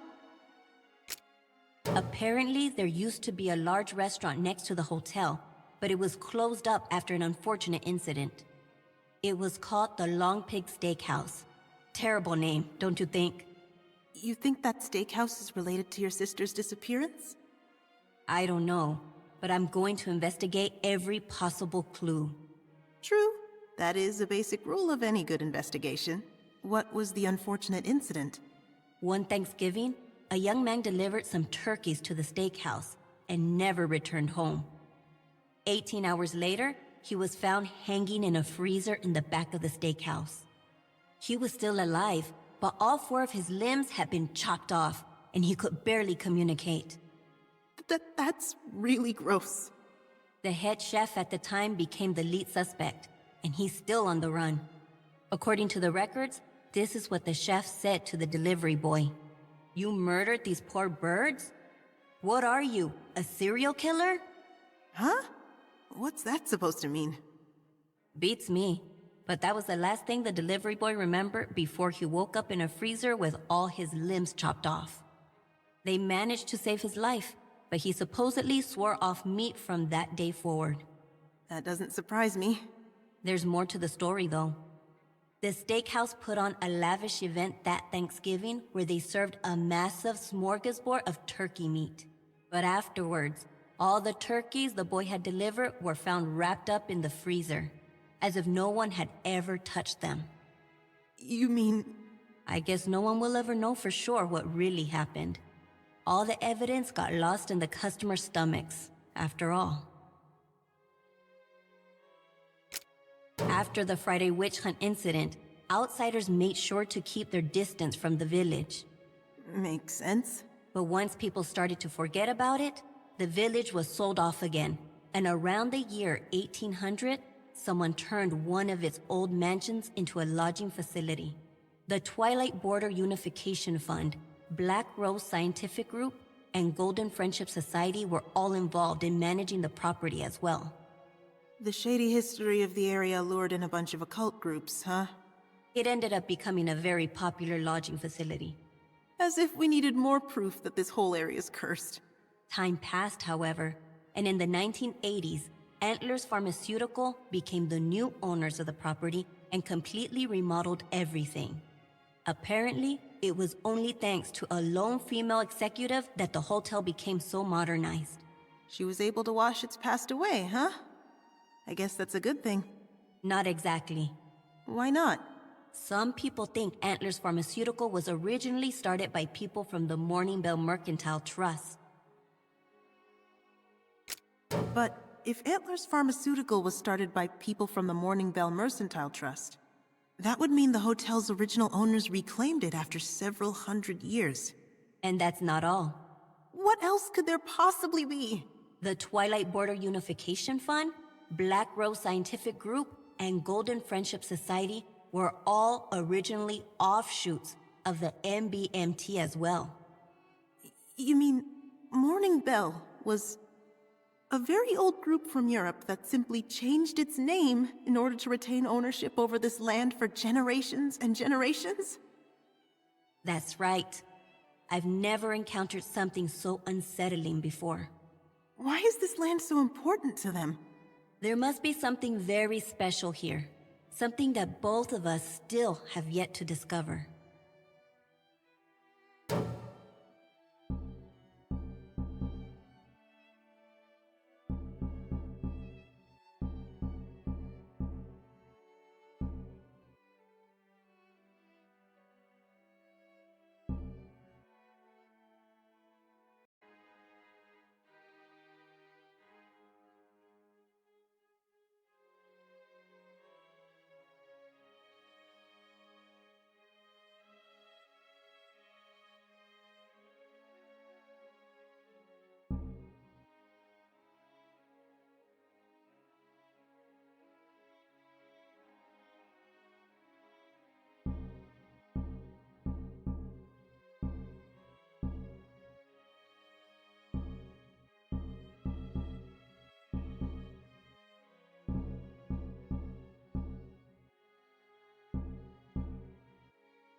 Let me know if there's anything I can do to help.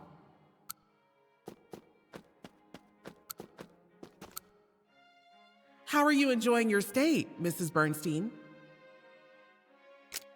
Are you sure my room's really safe to sleep in? What exactly do you mean? You said that everyone who slept there killed themselves afterwards, right? I'm scared. I mean, it feels a bit too special to me. Oh, you needn't worry about that, Miss Bernstein.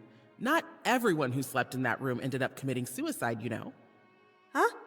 Oh, right. I guess you didn't necessarily say everyone. Sorry for jumping to conclusions. But if you're asking me whether or not I think that room is cursed, I'd have to say the possibility is very high. Huh? Wait. In the 1920s, there existed a woman who had a very special love for our hotel. There's more to this story? But of course, Miss Bernstein. Now that I've told you this much, you can't expect me to just stop all of a sudden. Please listen to the end, won't you? I'll skip over the details, but in short, she loved bathing to such a degree that she always took 3 bubble baths a day. One morning, a housekeeper knocked on her door before entering to clean it and got no response. The woman wasn't answering the phone either. Fearing an accident occurred and left without any choice, the housekeeper used a master key to enter the woman's room. And once she got inside, she saw... Okay, I get it. The woman committed suicide, right? Wrong. Wrong? Then what happened? When the housekeeper opened the door to a room, she heard a strange noise coming from the bath. Squelch, slurp, gulp. She nervously went over and opened the door to the bathroom and saw the woman sucking blood from the corpse of a dead puppy. The moment she lay eyes on the woman, the housekeeper let out a shriek and tried to run, but she slipped. Soon, someone else overheard the commotion and ran into the room, only to see the woman happily sucking blood out from a wound on the fallen housekeeper's body. Ever since then, rumor has it that you can hear the sound of blood being slurped in the bathroom at night. I should have known better than to ask you another question about that room.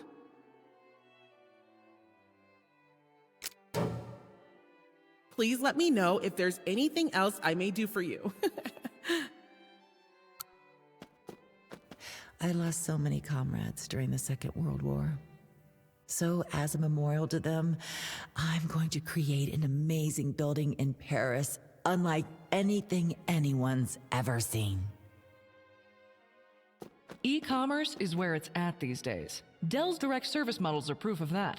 Mark my words, the age of e-commerce is right around the corner. I heard a rumor about the boiler in the basements. Apparently, if they don't adjust its pressure once a day, this whole place will get blown to smithereens.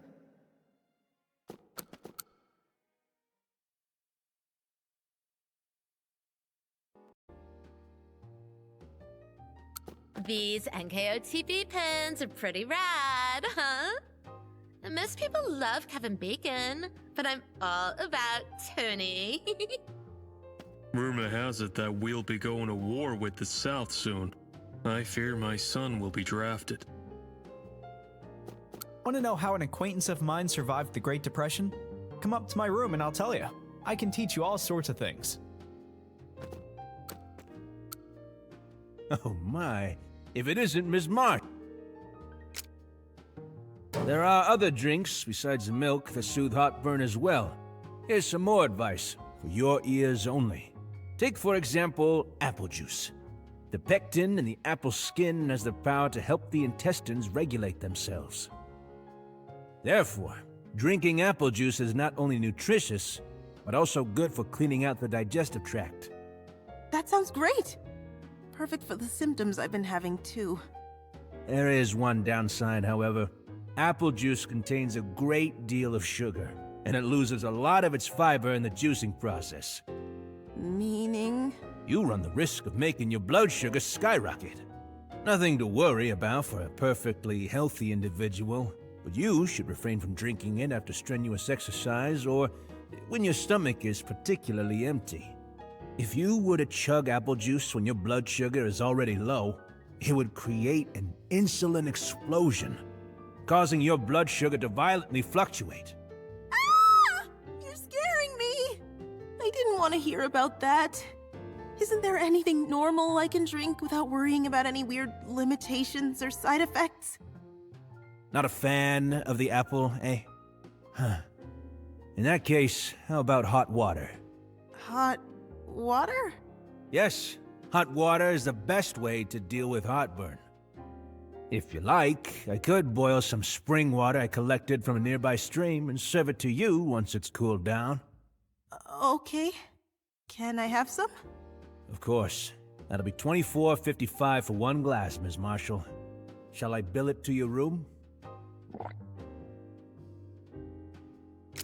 Have you tried playing the pinball game that appears in your dreams? I don't know. Ah, you don't want to tell me about it, do you? So be it.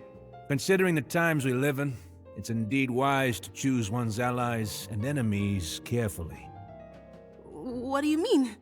In these times, it'll be tough to survive if you choose your allies solely based on who's kind to you and who isn't. Everyone wears a mask, after all. You're on my side, right? That depends on how you look at things. What's that supposed to mean?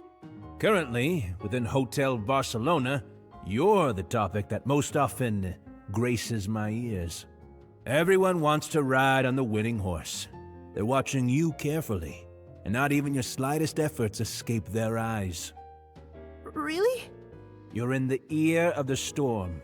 The eye, I suppose. And I do believe it's going to become the biggest storm in the history of this hotel. Are you trying to say that my actions are going to affect everyone's futures? And could even ruin their lives? Yes, you can certainly interpret my words in that manner. Well, that's a problem. I'm only here because of personal reasons. I don't want to feel responsible for other people's futures as well. That's certainly a very irresponsible thing for you to say. Why? You are aware of how powerful you are, yet you would rather choose to ignore it. Then you're no different from a thief who steals a bell while plugging their ears up to pretend like nothing's wrong. That's not what I'm trying to do. But it's the truth, is it not? Then what am I supposed to do? Is there no way to make everyone happy in the end? A difficult question, to be sure. Everyone wants something different, just as our ears all have different shapes. And wouldn't you agree that dreams of the future are simply that? Dreams that could easily fade away like the faintest of clouds? Then what am I supposed to do? I haven't the foggiest, but I do hope you find the answer soon.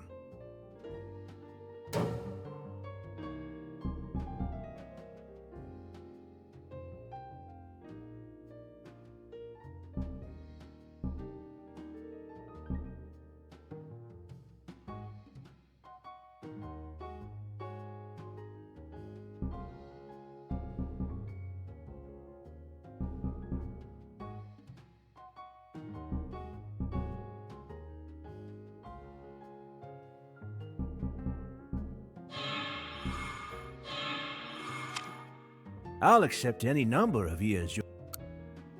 Rumor has These NKOTB pins are pretty rad.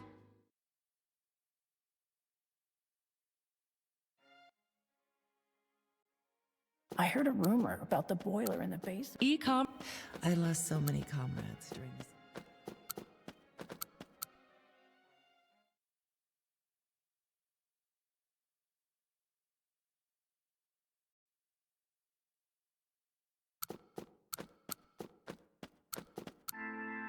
Hello again.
I'll always be here.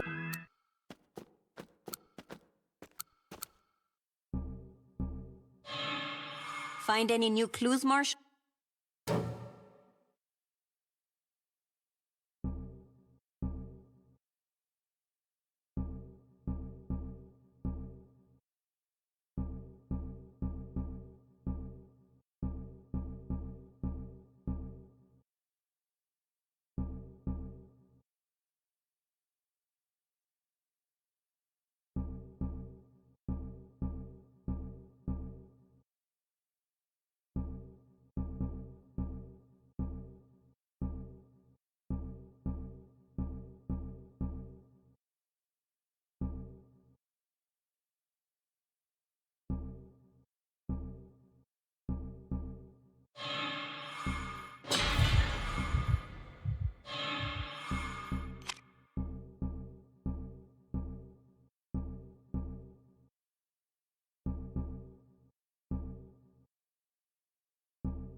Let me know if there's anything I can do.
Time for a little soul surgery. Justine, can you hear me? You're here, aren't you? I know all about you. Even about the serial killer who's hiding inside you.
Oh, there you are again. Did you come here to escape from the sorceress? Yes and no. The sorceress knows I'm here. I'm sure of that much. But she must be ignoring me for some reason. Why do you think that? I can feel her eyes. Even now. And I know they're the same eyes of the woman who smiled down on me back then. You suspect she's keeping you alive for some other reason? Perhaps even my resistance is just another source of sustenance for her. Or maybe she's waiting excitedly for people like you to strengthen themselves through my games of chance. Waiting for the right timing to harvest all those fat, juicy souls. So we're basically like foie gras to her. Despite what you may think, I feel like you two have what it takes to turn the tables. Please, just don't let her turn you into sitting ducks. I have a question for you, gambler. What is your honest opinion on my fighting style? You're tough. You're a survivor. But many others have made it all the way down to this underground facility. Yet nothing can prepare you for what's coming next. Beyond here awaits a demon that defies all common logic. A demon, you say? You truly think I would ever be threatened by such a low-class adversary? Sorry, I didn't mean to insult you. It was just a figure of speech. Then say what you mean. Deep down there lurks something that I don't even know how to explain. Now that sounds like an interesting adversary. Yes. This will be a fine chance to show you why exactly they call me the Doctor. Just watch and see what happens when I run into that demon of yours. Just don't die, okay? I'm betting on you two now. Let's say, for the sake of the argument, that I decided to give up without reaching the end. What would happen then? Nothing. You'd be swallowed up by the hotel, and it would go on devouring new souls. Forever? Is such a thing possible? Those who get swallowed up by the hotel get to live on, frozen in the times they remember most fondly. Back to when business was still booming, when their families still loved each other, when their school team won the local championship. An eternal hell masquerading as a beautiful dream. By lusting for their former glory, they lose all hope of ever escaping from the past. The obsession born from those who lust for their past glory is the source of the sorceress's power, yes? Their obsessions grow stronger with each coming day, and will never fade as long as they remain ignorant to it. That's her whole plan. Multiple energy sources that never run out of juice. Formidable indeed, I'll give her that. On top of that, take someone like me. I've managed to wake up from the dream, but that doesn't mean I'm fully devoid of obsession. With every new season, the sorceress is graced with a fresh delivery of brand new energy sources. If you ask me, a resort hotel like this is the perfect spot for her to hide and keep herself energized.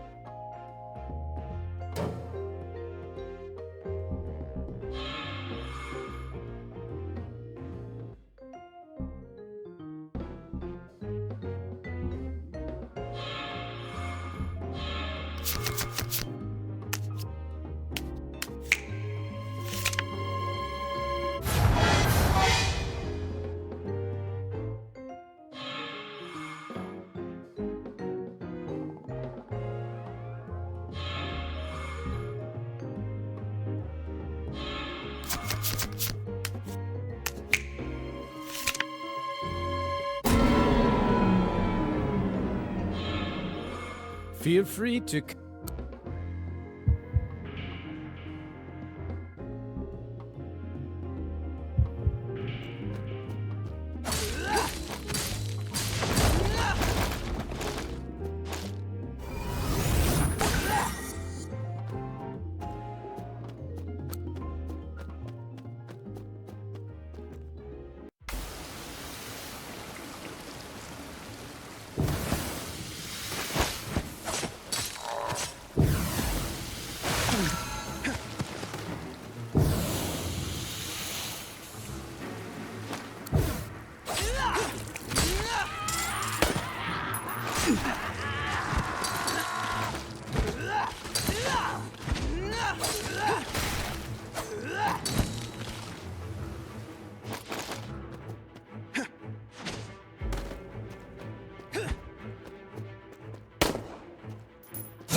I can feel my body melting. So fascinating.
My scalpel hungers. Justine, you can't hear me.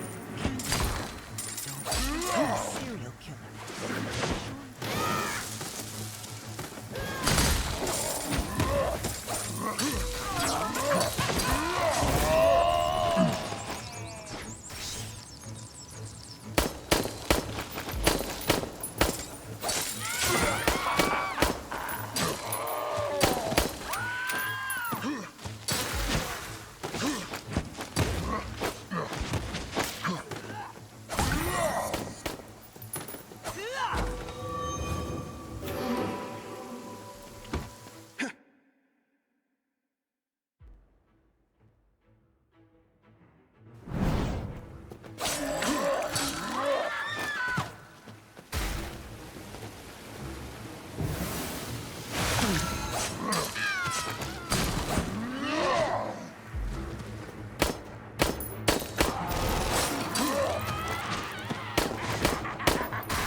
Oh, there you are. Feel free to...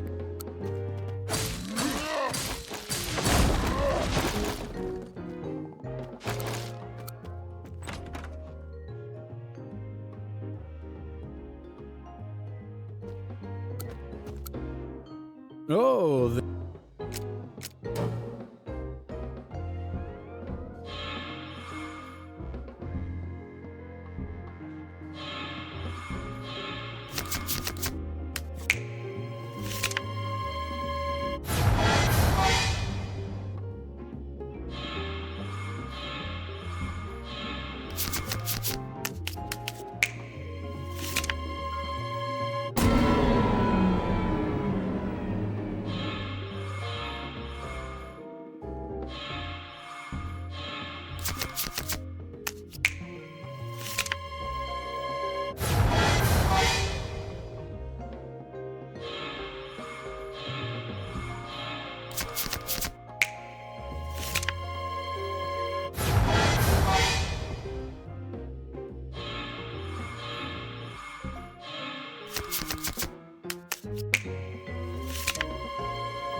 feel free to come...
Soon it'll be raining blood. Justine, you don't actually trust that.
Time for a little soul surgery.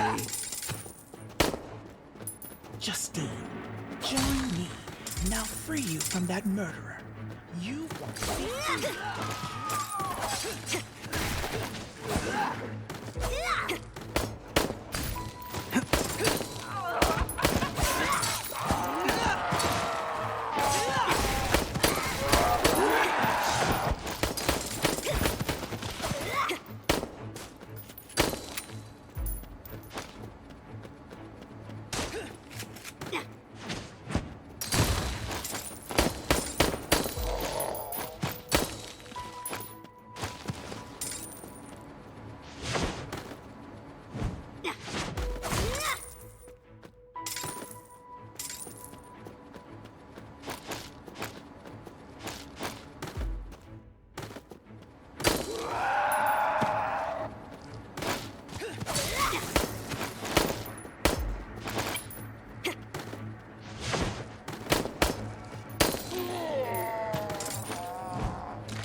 Oh, there you...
Feel free to...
Please tell my sister what happened.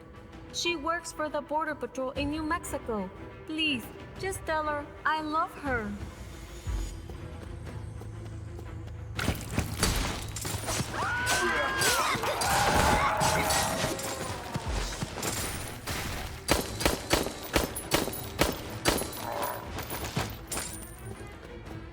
Please tell my sister what happened.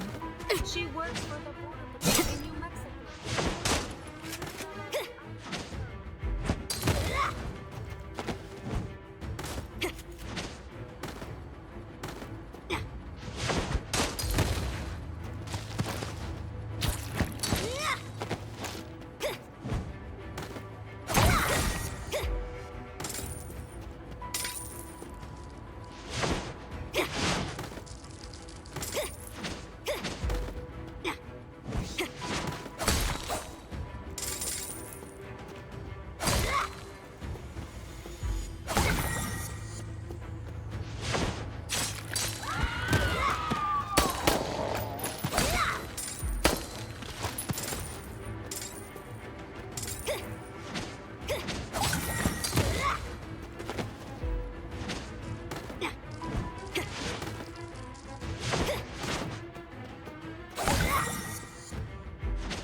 Justine, you foolish girl. I warned you. If you won't join us, then you belong in pieces!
You weren't supposed to see this form. Taint of despair! How dare you!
Justine, you foolish girl.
Form.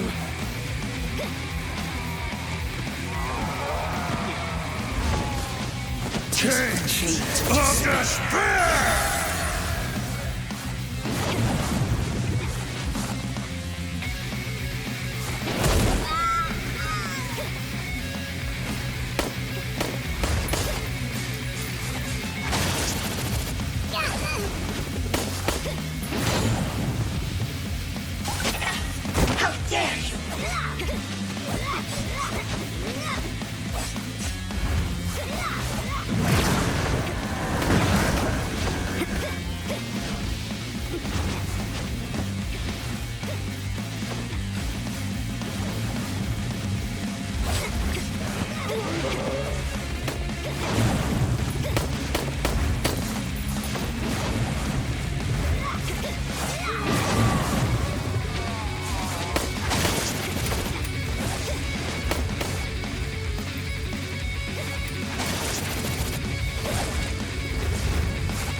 Justine, you foolish...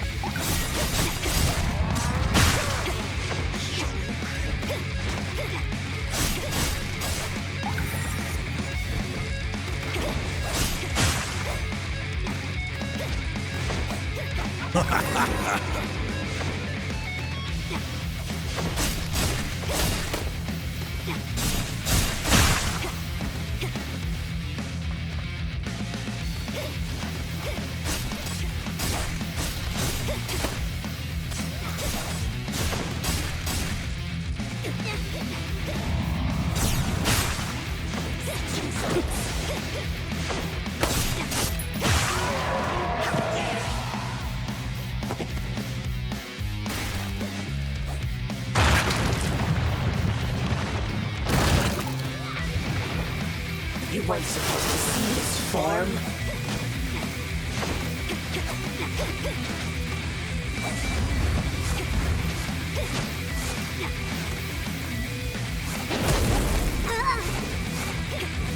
Change of despair! How dare you!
Eve Jenkins.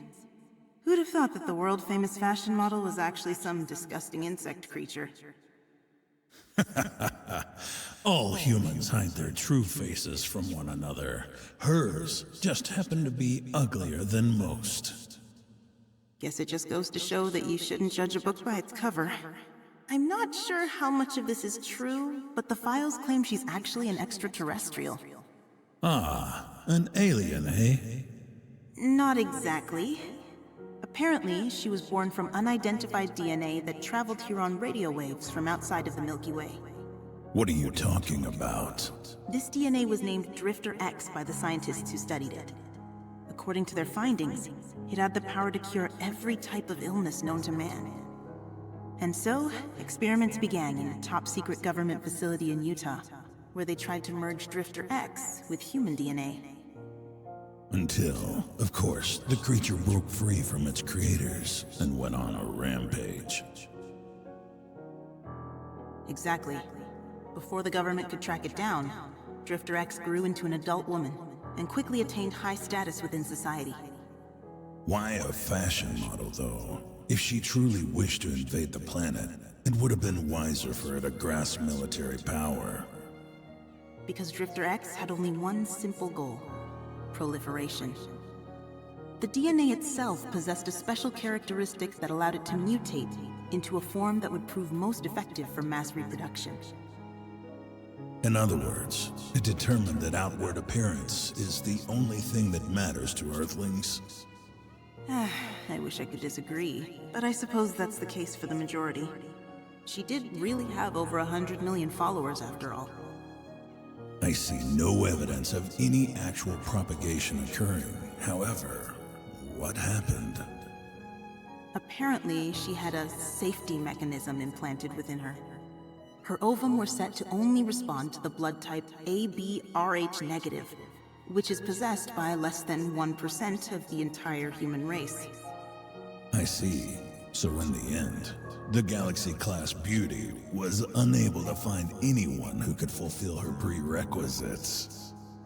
How did the witch get in touch with an extraterrestrial like her, though? The witch doesn't care what planet a being is from. As long as they have an obsession, she can use them. This creature clearly had a strong fixation on propagation, an easy opening for the witch to slide into. A strong obsession, huh?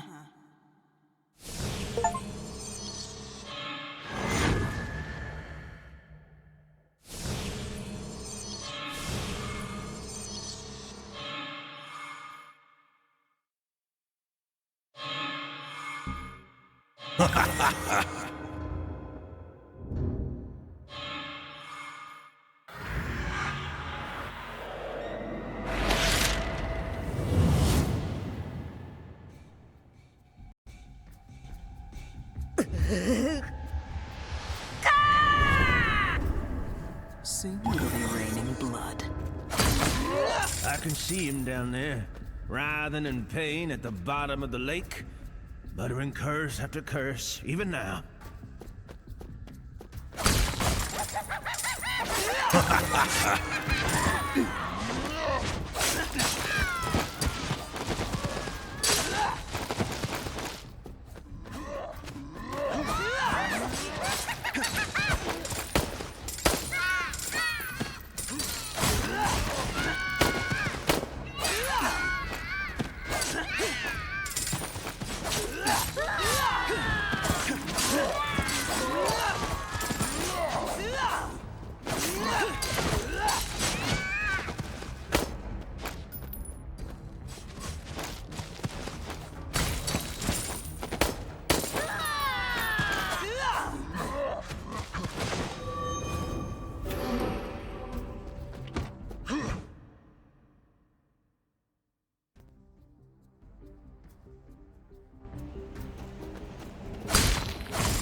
In tons of volunteer work back home.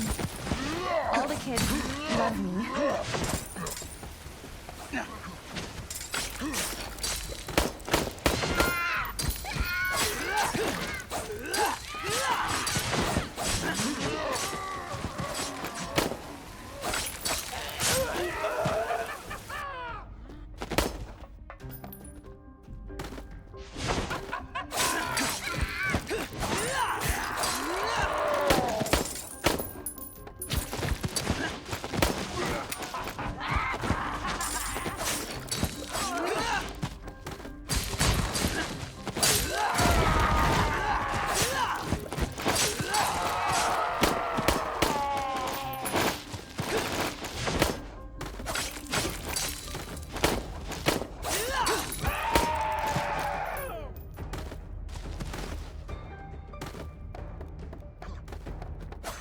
Smashed in Jack's head.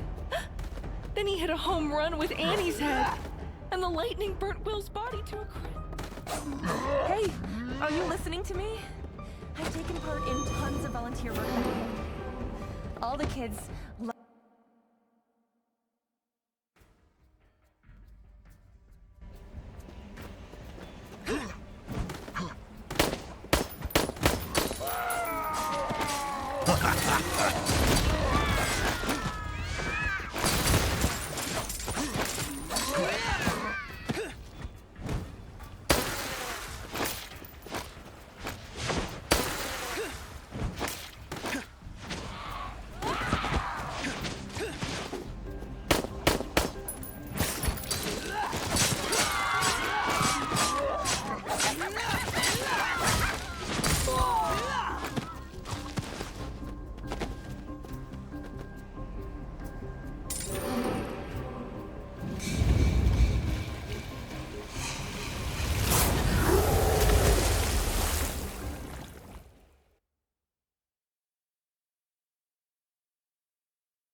Play ball!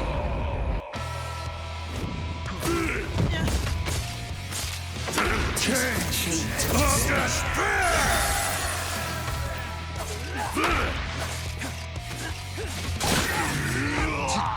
Time out!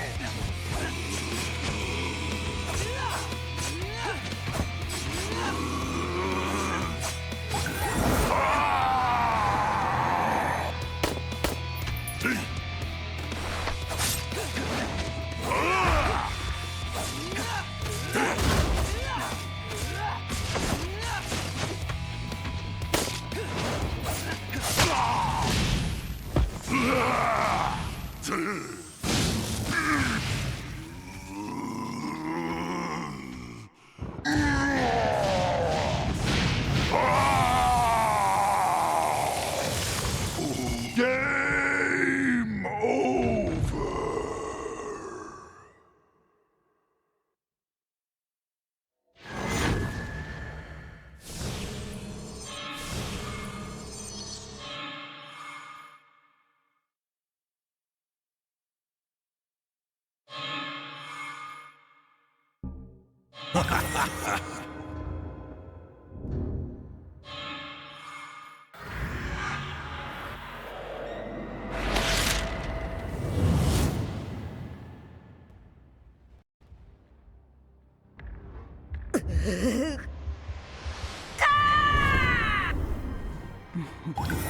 My scalpel hungers. So delicious.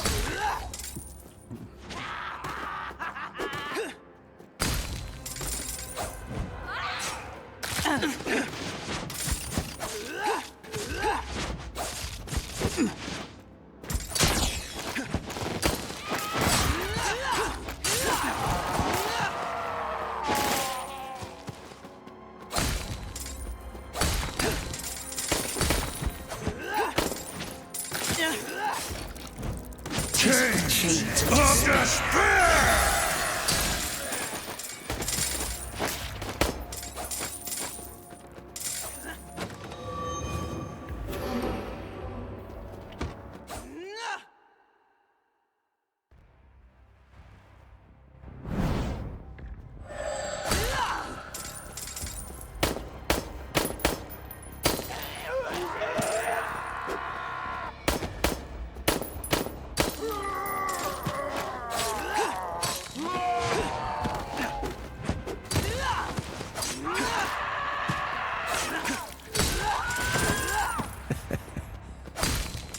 You got some good meat on you, girl.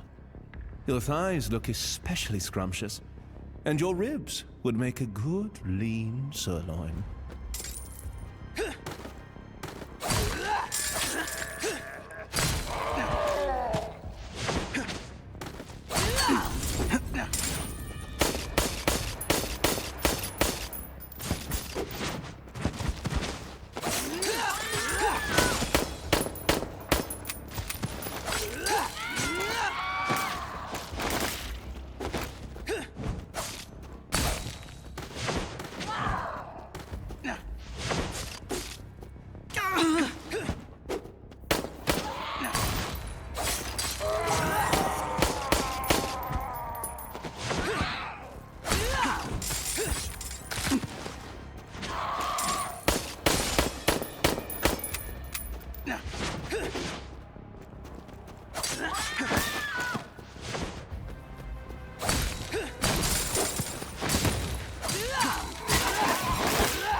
You got some good meat on you, gal. Your thighs look especially scrumptious, and your ribs would make a good lean sirloin.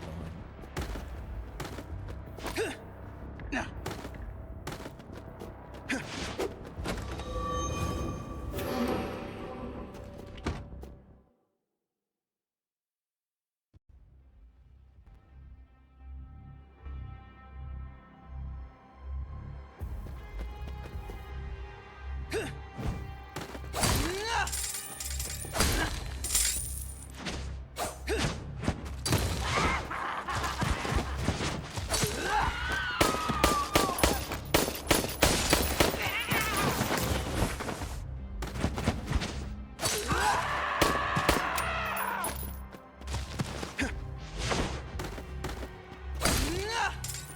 stopped thinking about this place decades ago, but it still tortures me.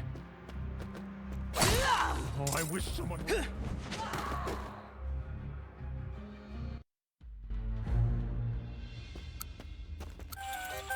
Ding-ding-a-ling!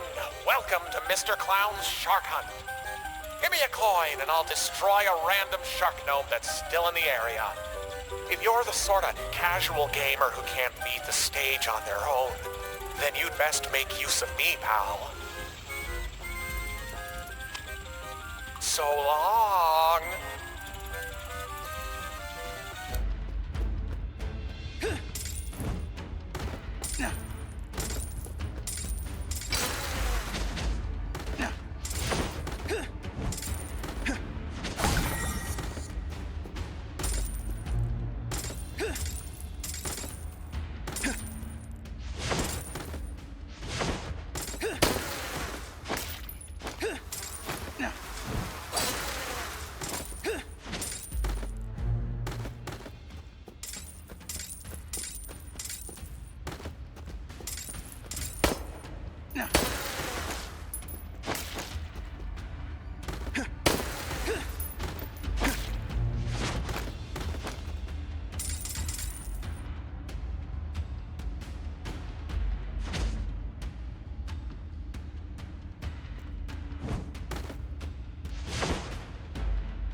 surface.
Ugh. Your puking sounds far more reserved than usual. Has your body finally gotten used to crossing the threshold? What's the matter? You look like you want to say something. Oh, no. I just can't seem to get what she said out of my head. The bit about your father? Yes. If there's something you want to ask me, just go ahead.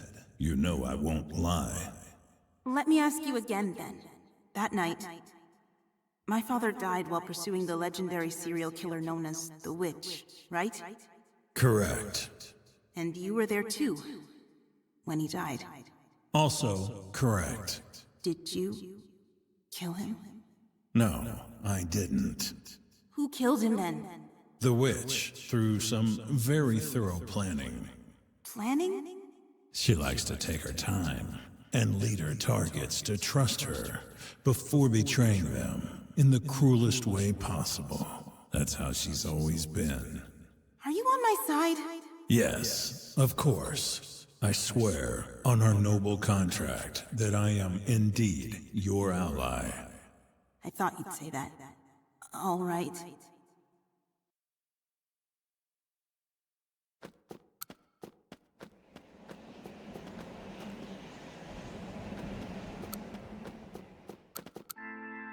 Hello again.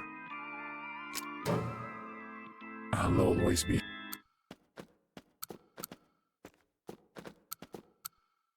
What do you want? If you require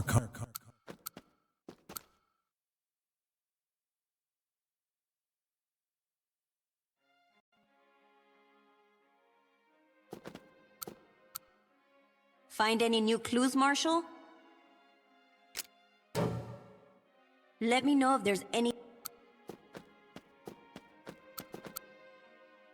How are you enjoying your stay?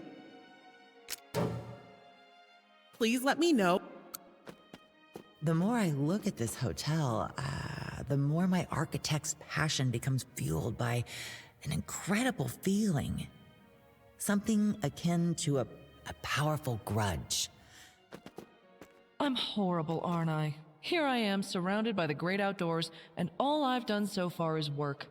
I hope we can change this for the better before the 21st century comes. They found a dead animal in the sewage pipes, and it looked like it had gotten melted by some kind of liquid. Oh, scary. Oh, maybe something's lurking down there.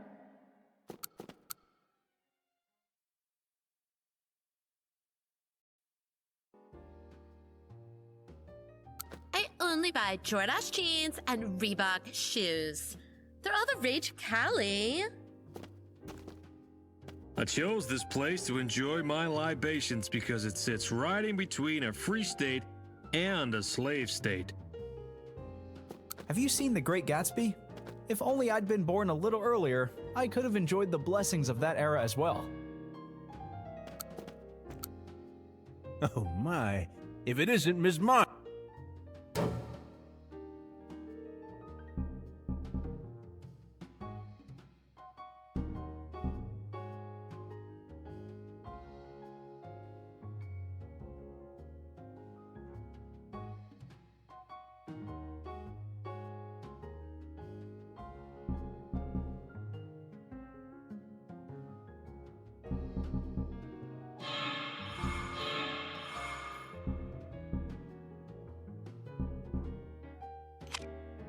I'll accept any number. I chose this place to enjoy my libations.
Rise and shine, Bernstein. Dr. Carnival, this is your wake-up call. Let the game begin.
Rise and shine, Bernstein.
Don't get cocky now.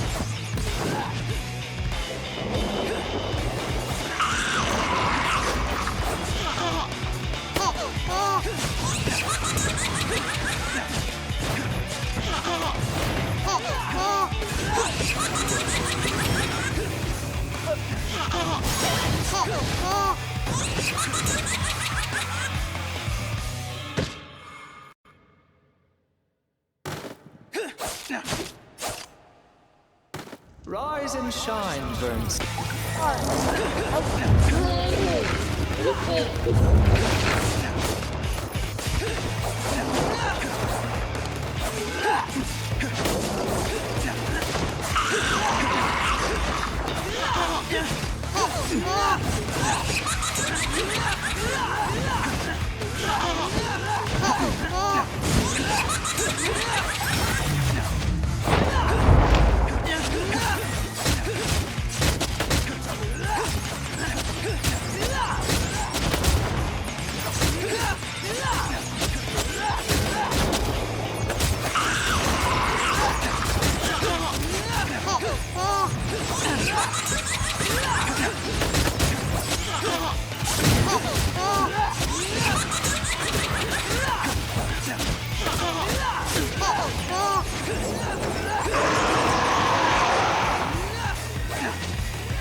Chains of despair!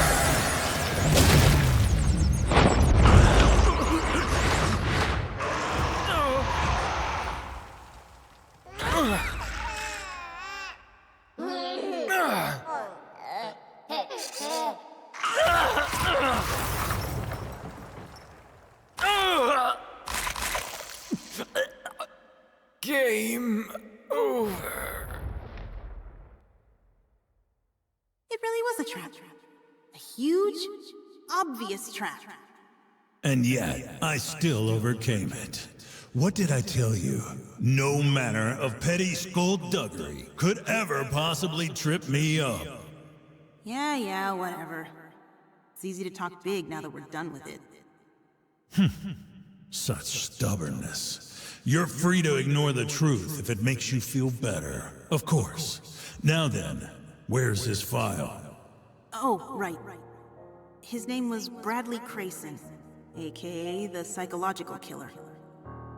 He started out by uploading videos of himself dissecting bugs and fish.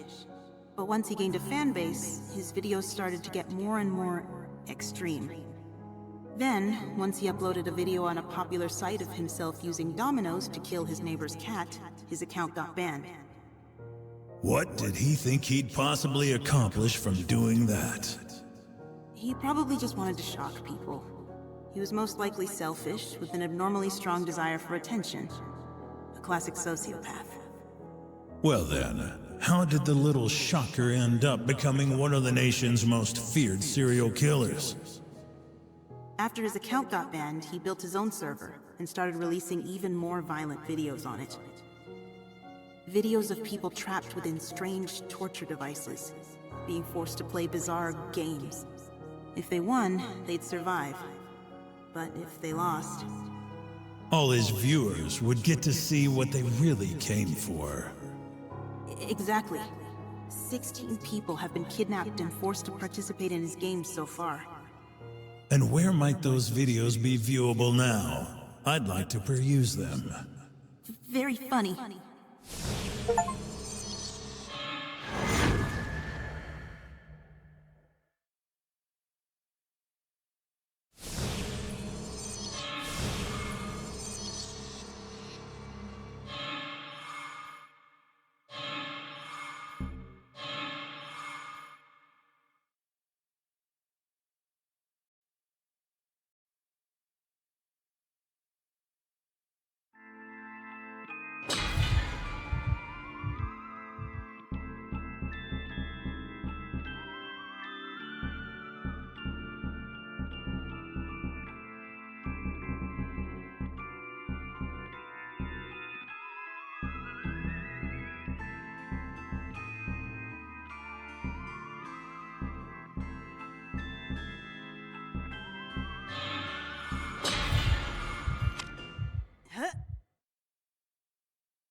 What now? Did you have a nightmare? Maybe, we need to figure out where to use those, things we acquired along the way? You mean the hearts of the maniacs? Yes, that's what I mean. Maybe there's an altar where we need to offer them up as sacrifices or something. I see. Let us begin our search for said altar, then.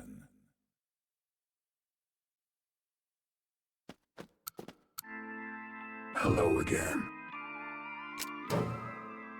I'll always be...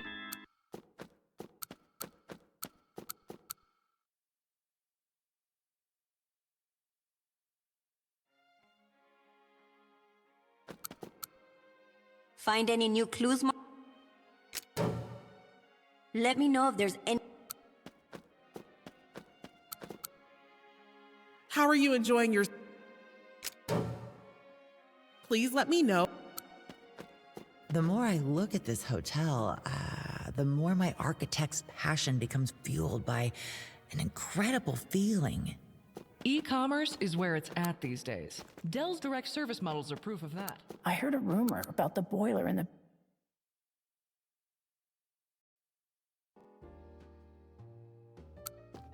These. I chose this. Want to know how an acquaintance. Oh my.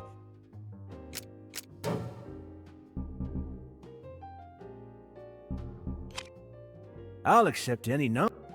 I chose this. These NKOTB pins.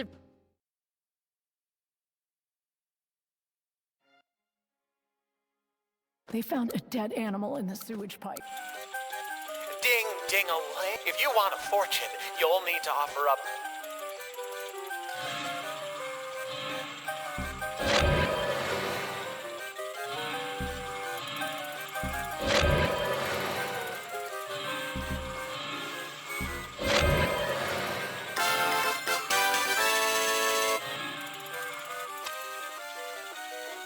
Ba-da-da-dum!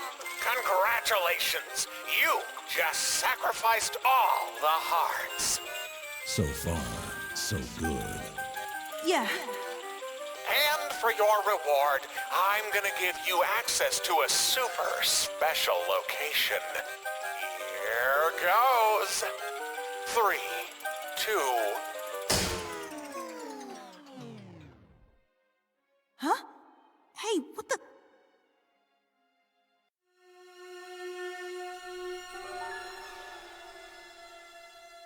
Well, well. You two sure have been snooping around, haven't you? Who are you? You think I'm the witch, don't you? No. I warned you, didn't I? You can't trust that dark shadow inside you. I assume he's already tricked you into believing that this is the only way to avenge your father, yes? How do you know about my father? Remember what I told you? I can hear the desires of people's souls as if they were whispering it all right into my ears. But think about it, Justine.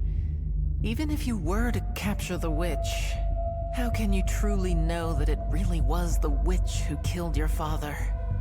Huh? Do you have any proof that the Dark Shadow is telling you the truth? Well... Servant, as I've already said many times, I never lie. He never lies. How can you be so sure? Only weaklings have to rely on lies. Deception is wholly incongruous with my own personal values and ethics. Because lies go against his personal values. Poor thing. He's got both your body and soul in a chokehold. Listen to me, Justine. I can free you from the Dark Shadow. All you need to do is tell him to answer my question honestly. What? What do you say? Fine. He's okay with it. Good. Here's your question, Dark Shadow. You killed this girl's, Justine's father, didn't you? What? No need to worry. I didn't kill him. He says he didn't do it. Oh, then allow me to rephrase the question. You knew her father was going to die, and chose not to save him, didn't you? I see. Yes, when you put it that way, you are correct. What?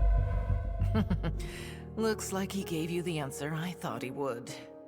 Wait, you mean you just stood there and let my father die? Yes, that's right. I let him die. But, I mean, come on. You at least tried to help him up to a certain point, right? No, I did not. Why not? I had no reason to. But... What did I tell you, Justine? That Dark Shadow is evil. Go on and ask him. He could have saved your father if he'd really wanted to. Is she right? Yes, I could have if I wanted to. But... In the realm of mankind, that's the same as murder. Don't make me laugh. Choosing to murder someone and choosing not to help them are two completely different things. Says you. Go on, servant. Tell her. You agree with me, don't you? Come on, what are you waiting for? Well, what's wrong? Get out. What?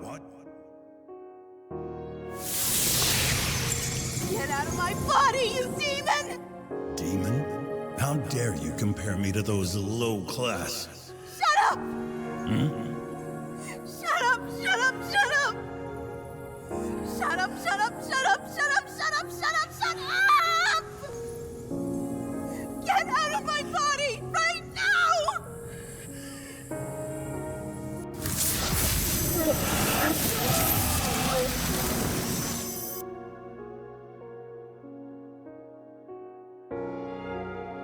What the? Oh my. Not what I expected, but intriguing nonetheless. What did you do to me? I haven't done a thing. Justine's the one who did this. What?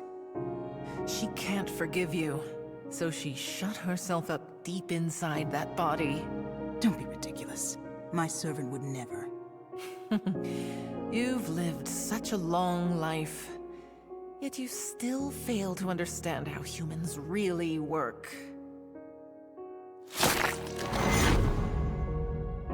What? You revived them all? You hate me, don't you? Go on, that's it. Let the hate burn. Your obsession with me only makes me stronger.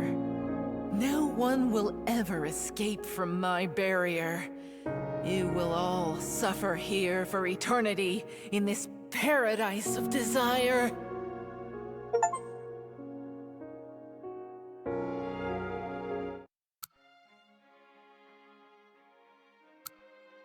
The bubbles popped. That's why I escaped into the mountains here. If only I'd known that this hotel was cursed. You figured out what's going on here, haven't you? We're all dead. And we've been dead for a long, long time.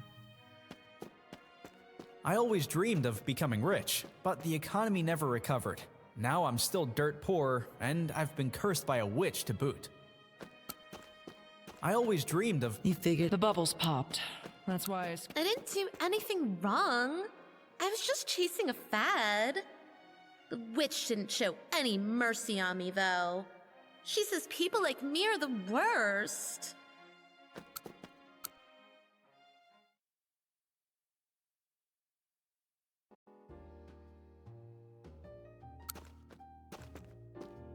I managed to escape from the war, but I could never manage to escape from that damn witch, no matter how much I drank. Miss Marshall, you seem different somehow. If you're looking to chat... I managed to escape from the war, but I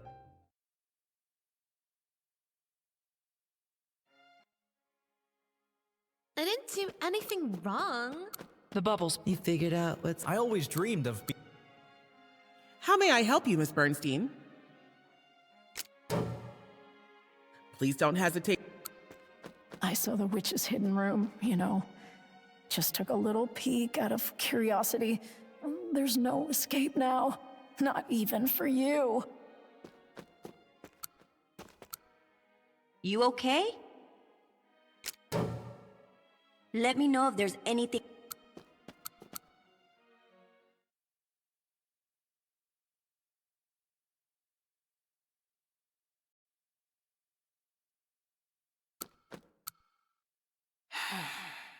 What do you want? Did you really think you'd be able to get along with me after you watched my father die? Until I saw how you reacted, yes. Why didn't you tell me?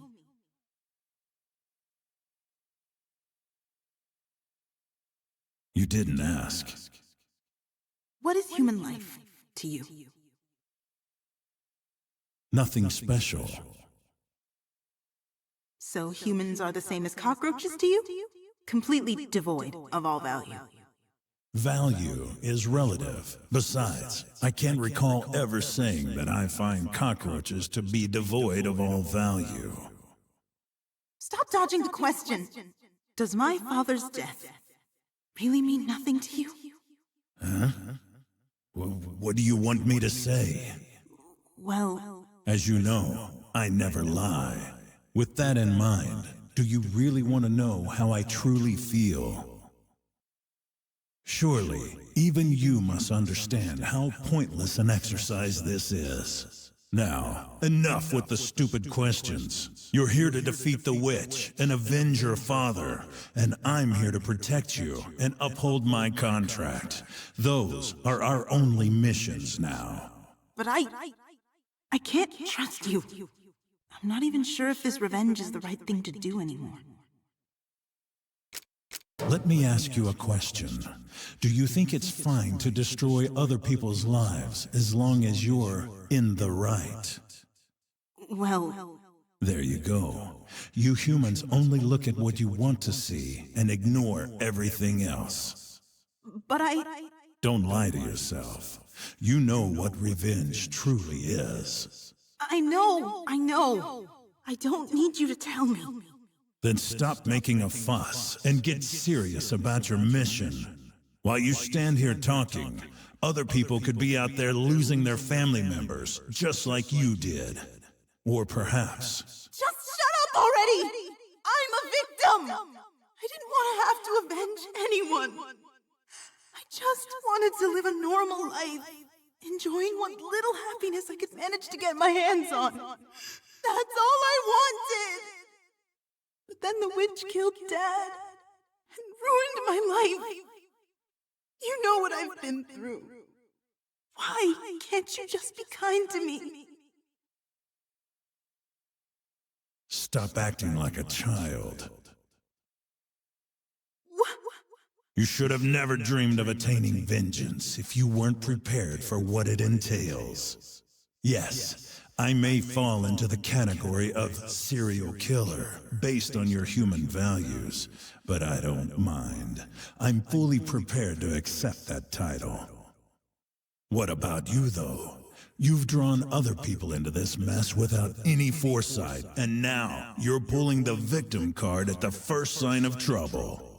I'm thoroughly disappointed in you. You've let fleeting emotions push you away from the mission at hand. So, what happens when we complete our missions? Huh? Then what? We won't know that until we actually complete them. What? Don't expect to receive excessive rewards from everything you do. You can only control your own actions and nothing more. But then why are we... In order for you to build resolve within yourself. You and I are completely different beings. Whether I'm a cat, a dog, or a fish, it's all the same. No matter where you go, you can only be yourself. On top of that, you and everyone else decides how they will act based on their own selfish reasons. That's just how living beings work. I am with you right now because of the contract, and you're chasing the witch with me in order to avenge your father. Stop trying to bring ethics, laws, and justice into this in order to try and justify it. Those are all just deceptions conjured up by the human race. You bear responsibility for everything you do. Thus, we must do what is necessary to prepare ourselves for the results.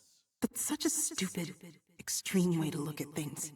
Yes, it certainly might seem that way to you. For now.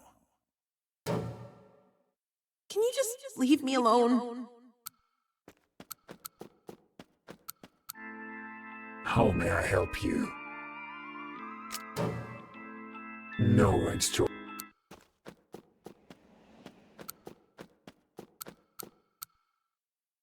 Come now, servant. Are you truly going to give up here? Leave me alone. What about your revenge? What do you care? You'll never understand how I feel.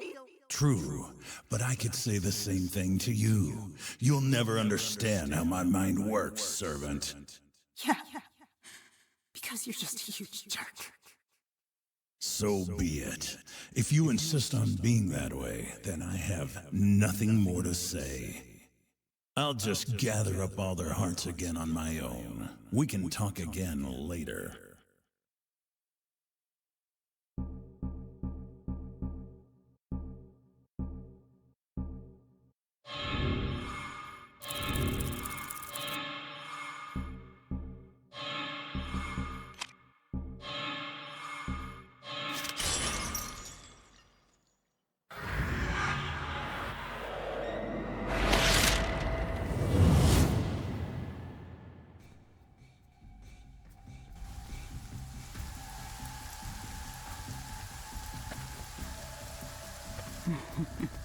My scalpel hungers. Foul incidents happen every few years up at Diamond Lake. And they're never gonna stop, mark my words.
What's got you so down? Don't go giving up now. That's exactly what the sorceress wants.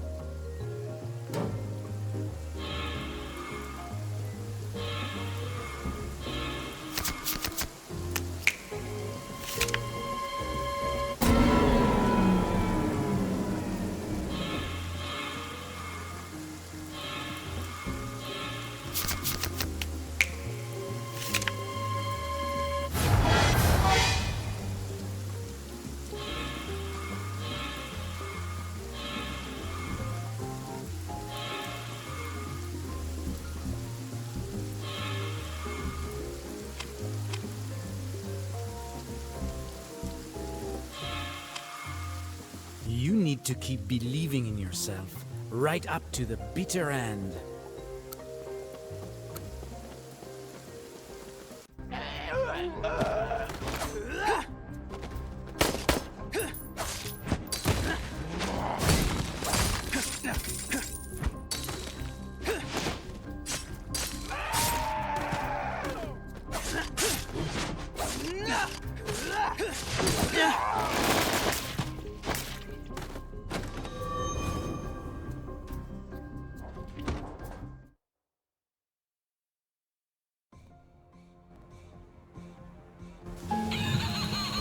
Why baseball? Why baseball? Why couldn't he be a soccer kid? Then he wouldn't have had a weapon to kill people with.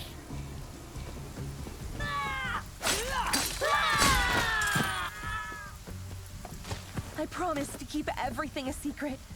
Just let me go. I don't know what you look like. I don't know where I am. Please, I'm begging you.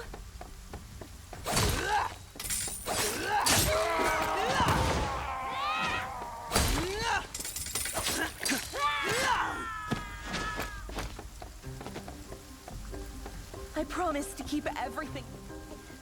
Just let me go. I don't know what you look like.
Play ball!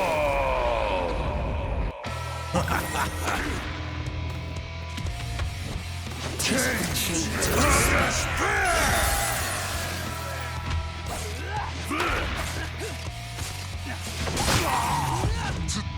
Time out!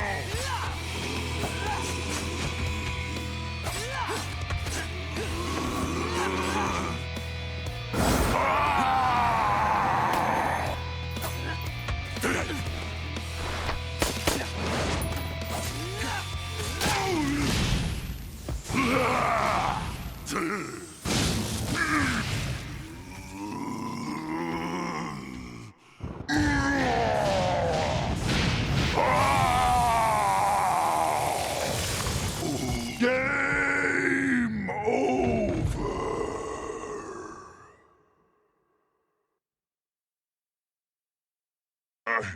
I didn't do anything wrong.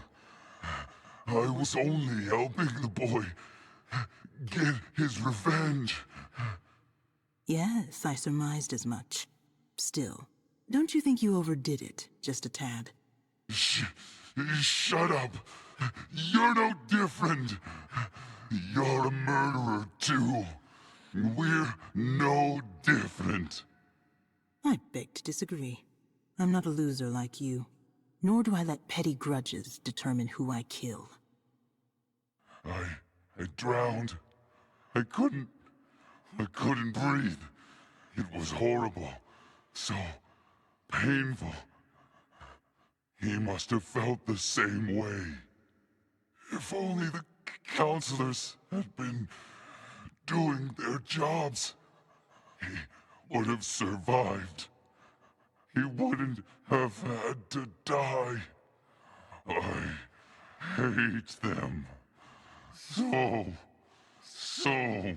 much. Pathetic. The accident only happened in the first place due to your own lack of caution. You're the one who fell into the lake, and the counselors happened to be looking the other way. Only a true weakling would try and push the blame onto them. Just shut up and let the crabs finish their meal. A weakling like you will never amount to anything else. Game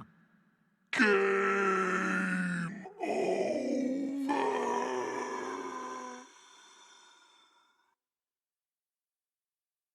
You killed him again?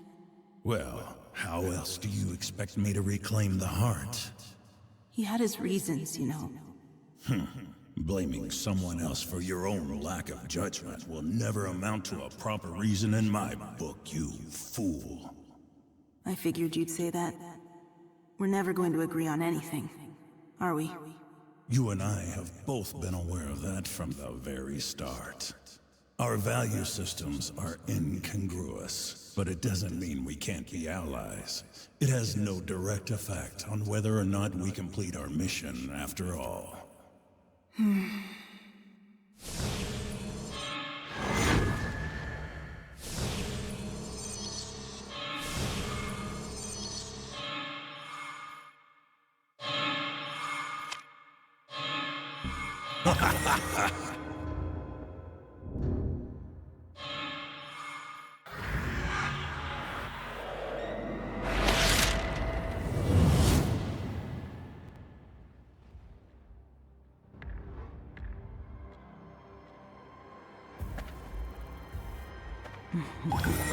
My scalpel hungers. This meat is so plump and juicy. I wonder where it's...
If you want to last at this restaurant, you need to...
What's happening to me?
Oh, humans are so selfish. I agree with you in that regard. Damn politicians! They never follow through with what they say! They ruined my life. Cock-a-doodle-doo! Politicians are all liars. Every last one of the bastards! Cook 'em, and I'm gonna slice and dice 'em all into mincemeat! Yes, politicians truly are walking human refuse. But running around and murdering them all isn't going to make the world any better. You'll never be able to stop new scumbuckets from coming out of the woodwork and holding their own parties. I'll just destroy every last party on Earth. Shut up already, you fool. What do you think's going to happen when you create more bodies than there are trash dumps? Would humans already kill more animals than they can possibly eat, don't they? You, of all people, bringing up the food waste problem. Now there's some irony. Stop trying to push your ideals onto me. The only ideals I agree with are my own. And if you still insist on clinging to some utopian fantasy, you're entirely free to do so. In the depths of hell, that is. How could you don't do?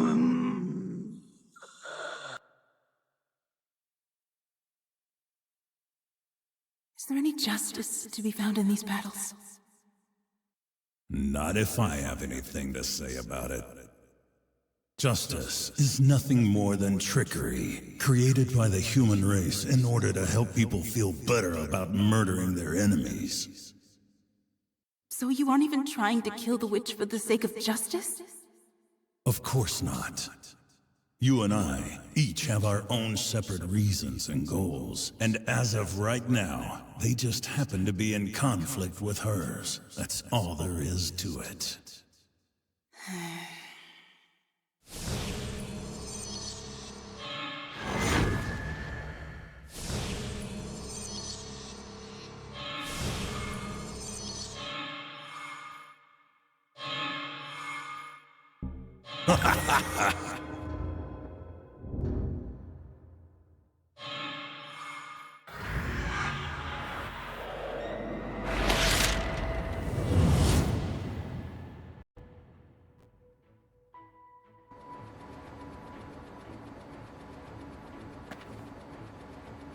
Time for a little soul surgery. Justine, listen to me. Don't let that killer trick you.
What's got you so down?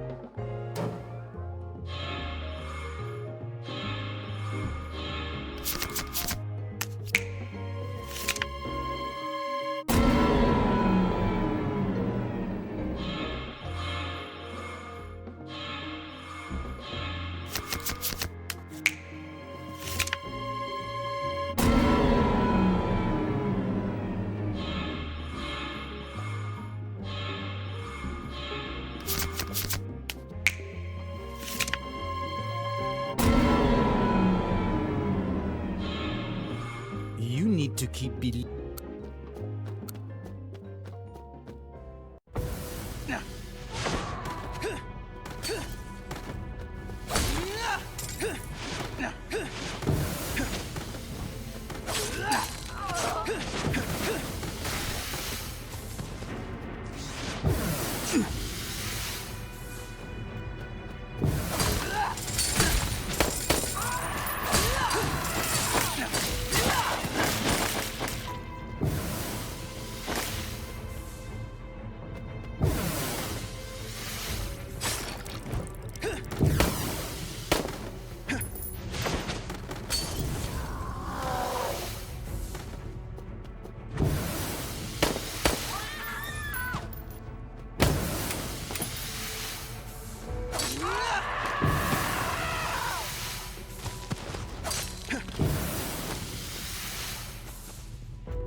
Oh no! My mind's fading away. I miss my big sister. And my mom. I wish I could go back to New Mexico. Oh no! My mind's fading away. I miss my big...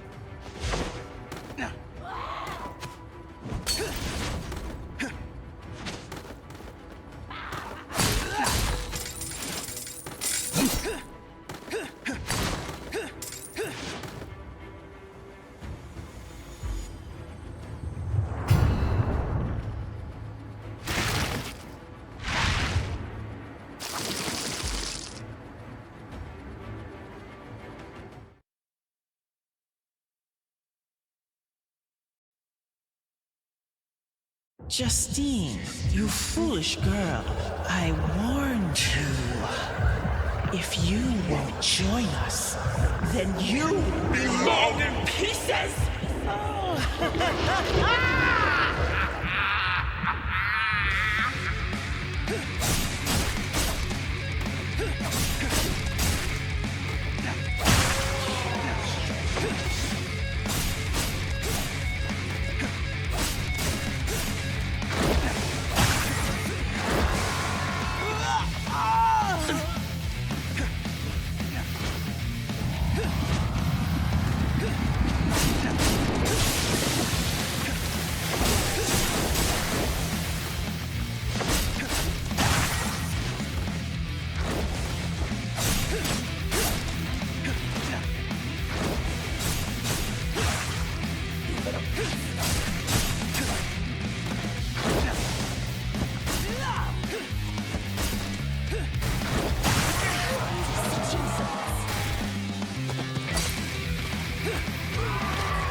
supposed to see its form?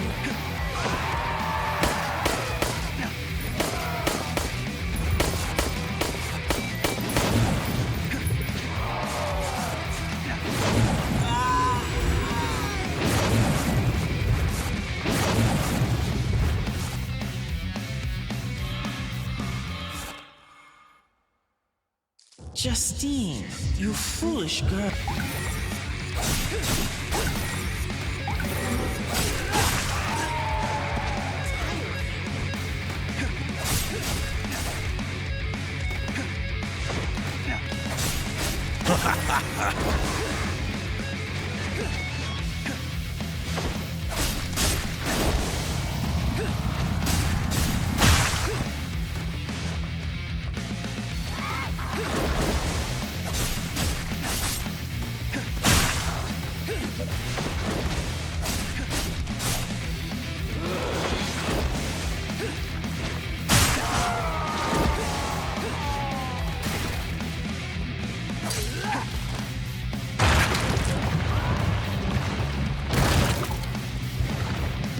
You weren't supposed to see its form?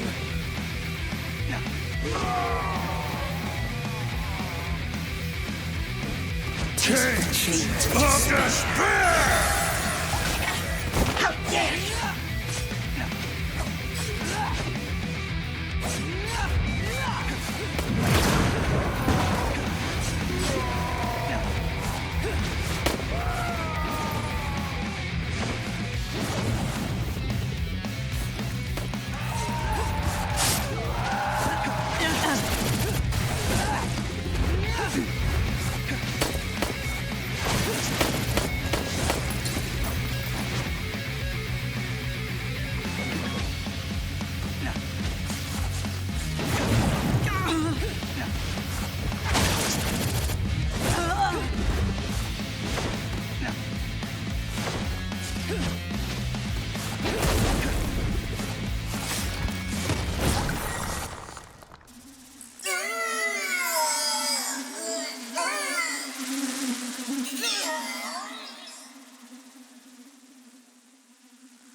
Lost?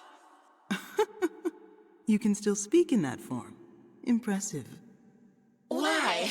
You and I are the same. Why are you helping a human? No particular reason. I've simply been contracted to. Don't you fear them? Whatever reason would I have to fear these fools? They're cruel, selfish. They brutally murder anyone they deem to be a monster just for being different. They annihilate other races simply to protect their own world. That's what humans truly are. I agree with you there. But I don't care about any of that. As long as they keep out of my territory, that is. They won't. Not for long. They don't know the meaning of inviolability. They're so greedy. That's why we must lead them. What an awfully human thing to say. Looks like your worldly desires have begun to corrupt that advanced DNA of yours. Silence! I'm a world-famous influencer. I can control the human race. I'll have the last laugh. I'll show all my followers what you really are. Do as you like. A mob of vapid zealots could never possibly scare me. You can run all you like, but you'll never be able to hide from us. We'll make everyone hate you.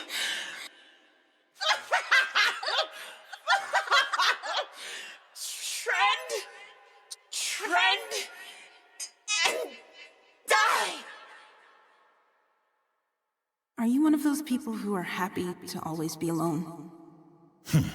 What point is there in gaining popularity and acceptance from a mob of mindless idiots? How are you able to stay so strong all the time? Why should I care if the entire world ends up hating me? I accept myself, and that's good enough for me. You're not answering the question. What else do you possibly need to hear, servant? You've already arrived at your answer on your own. Don't forget that you vowed to avenge your father. That means ripping away everything that your target holds dear, trampling upon their very life. If you aren't prepared to do that, you should have never dreamed of any petty revenge in the first place.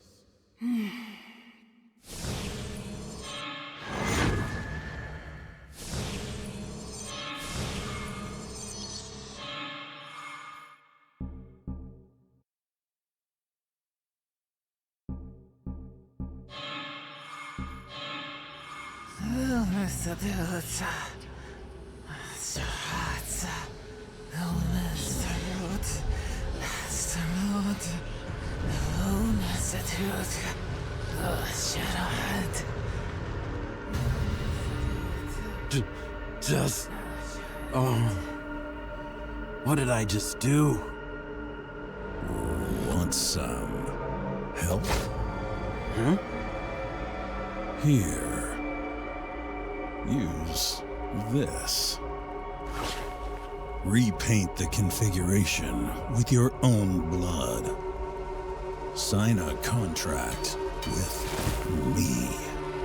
And I will help you get out of this.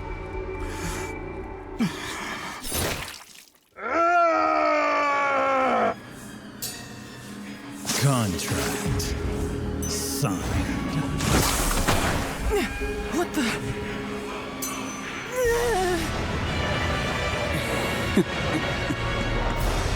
Finally, at long last, I've returned to the surface.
You look as though you want to say something, servant. I peeked into your memories of what happened that night. As we share a body, it's only natural, I suppose. What happened afterwards? The witch escaped from me. I didn't drop my guard, mind you. I gave that battle my all. But she still managed to outdo me. And my father? The next thing I knew, he had already perished. But you told him you'd be able to help him as long as he made a contract with you. Incorrect. The contract was rewritten moments before it was sealed. What? The conditions he stipulated were far from simple. And so, in prioritizing those conditions, I neglected the matter of his mortality. I understand that you can't forgive me for what I did. Trying to understand, at least.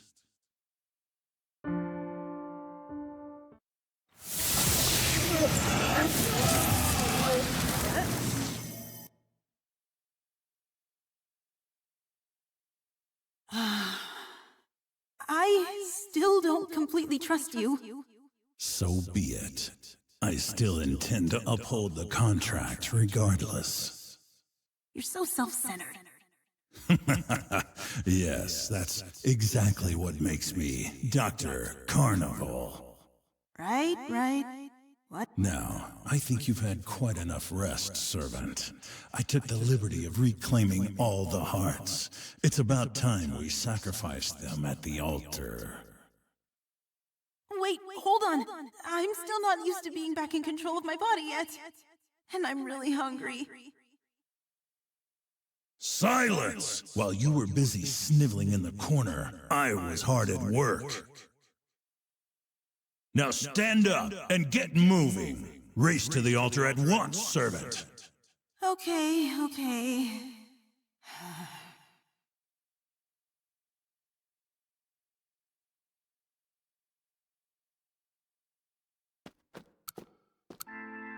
Hello again.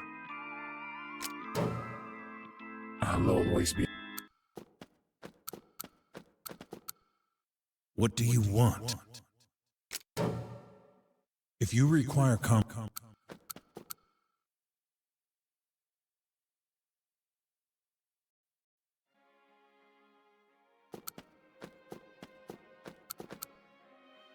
How are you enjoying? Please let me know if there... I escaped to the country to get away from the war, only to get cursed by a witch. How did this happen? What did I do to deserve this? Decades have passed since I first came here, apparently. The 80s are long gone, but deep down, I feel like I'm still living in the past. We're trapped here because of our obsessions, desires, and fear. The witch uses things like that.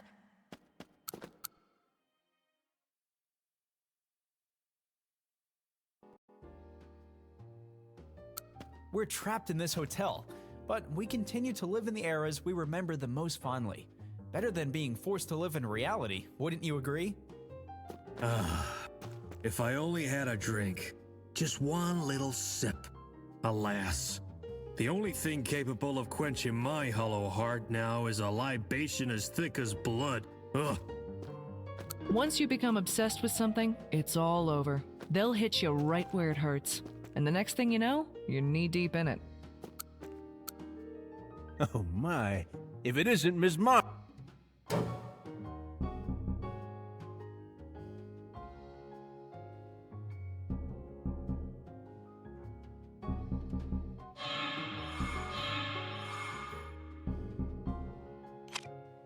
I'll accept any number. We're trapped in this hotel, but we continue to live in the eras we remember the most.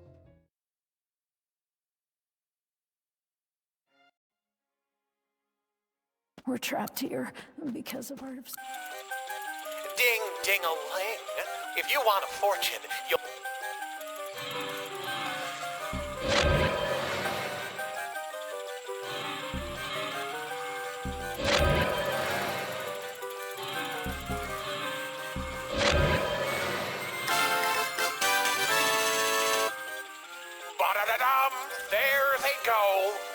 just sacrificed all the hearts. And for your reward, I'm gonna give you access to a super special location. Here goes. 3, 2, 1. Ta-da-da-da!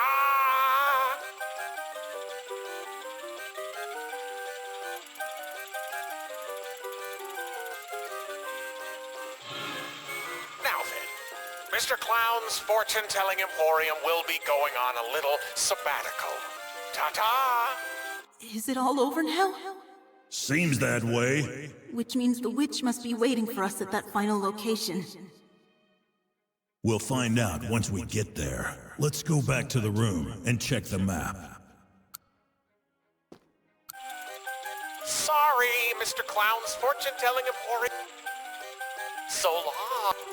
Decades have passed. I escaped to the country to get away from the war. The whole hotel. I've searched far and wide, but I still haven't come up with a single clue as to where my sister is.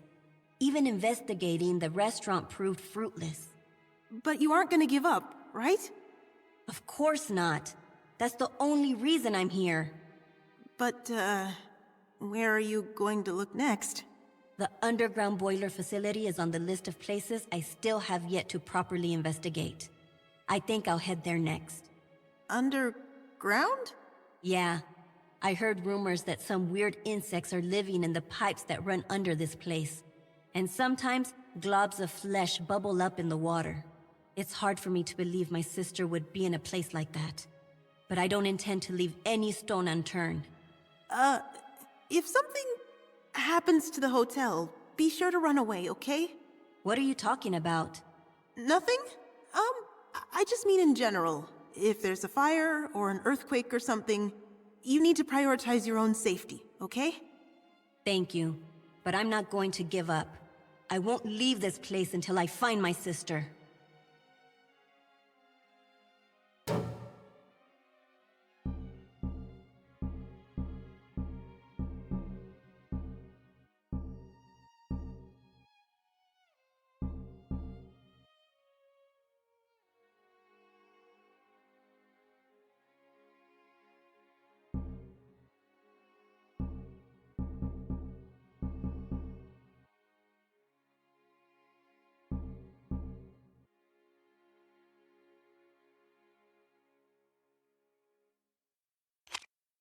Let me know if there's anything How may I help you? How important is Hotel Barcelona to you, Miss McNeil? My, that question certainly came out of nowhere, and I'm not quite sure I understand it, to be honest. You know, is it just a paycheck for you? Do you love the hotel itself? Or has this always been your dream job? How passionate are you about your work? If you put it that way, then I would have to say it's more than even a dream job. Yes, perhaps an extra-dimensional job would be the best way to say it. Extra-dimensional? Huh. What would you do if you lost your job then? Why in the world would you bring up such an ill-omened subject, Miss Bernstein? Are you plotting something? No, not at all. I was just thinking, what if something out of our control happened and you lost your job? If such a thing happened, I would do everything in my power to reopen the hotel, even if it meant an all-out war with the powers that be. All-out war? I hereby declare I will protect this hotel and its owner, even if it means suing the government itself. And now you're making a declaration. Long live Andrea Pearson. Long live Hotel Barcelona. No one will ever steal our freedom from us. Never, ever. Good luck with that. Now then. I escaped to the country. Decades have passed since I We're trapped here because of our obsession.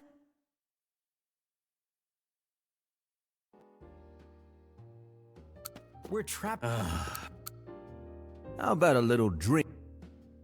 Hey, Mr. Bartender, you said you've been working at this hotel for a long time, right? Yes, I did. What if You lost your job in the future, though. You know, perhaps because of something I did. You think you might do something that would cause me to lose my job? Well, it's just a question. You needn't worry, Ms. Marshall. I'm in charge of my own life, after all. You needn't add it to your burdens. But what if the chance of you losing your job would have never even existed if only I hadn't come to the hotel in the first place? I know we're separate people and all, but now that I've gotten to know you, I just can't ignore it. Oh dear. If only those ears of yours would take heed of what I've been saying, Miss Marshall. I'll be fine. Despite how I may seem to you, I've even won a nationwide bartending competition before. Therefore, if I decided to change my place of employment, I doubt I'd find a single hotel who'd turn me down. Really? Wow. Wait, which competition did you win? I'll never forget it. The nationwide bartending competition of 1923. 1923? 100 years ago. You're kidding, right? No, Miss Marshall, I'm not. I can still remember it all as if it were yesterday. It was a very tough era due to the Prohibition, you see. Prohibition? Oh, so you really are joking. I thought so. There's no way they would have run a bartending competition during Prohibition, after all. Didn't I tell you that I wasn't joking, Miss Marshall? I know. You're just trying to make me feel better with a little levity, right? You certainly are a stubborn one.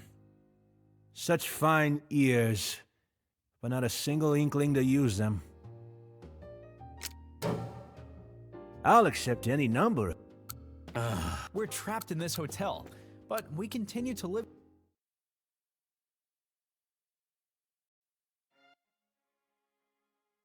We're trapped here because of our decades have passed. I escaped to the country to get away from the war.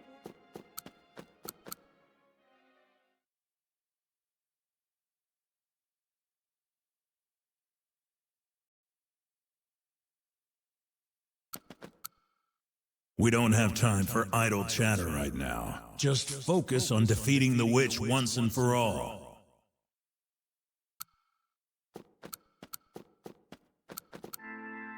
It's almost time. Once you destroy the barrier, I may finally be able to step out from this closet. Just thinking about it makes me so giddy. Yeah, I know how you feel. I've been focused on it for so long. I can't even imagine what things will be like when this is all over. If the afterlife truly exists, and I'm able to rest in peace, I'll be sure to pay my respects to your father. Thank you. Be sure to tell him I love him, okay? Of course. Anything else you'd like me to tell him? No, that's all. Are you sure? Knowing him, he'll probably figure it all out the moment he sees you anyway. I see. You and your father must truly understand each other on a deep level. Yeah. And I feel like I've come to understand him even more after coming here. I'll always be here waiting.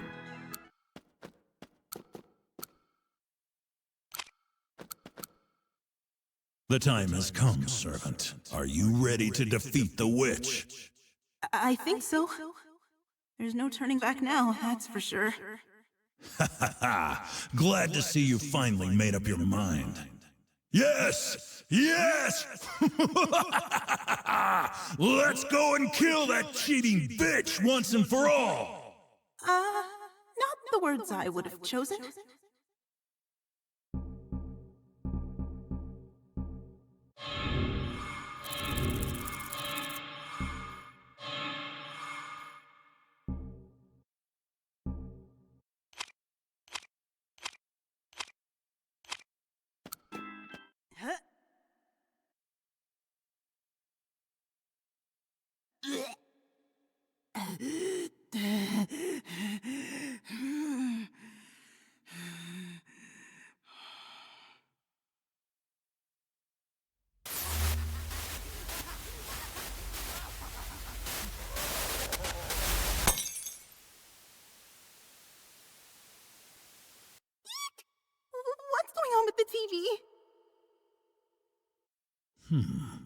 Intriguing. More like super scary.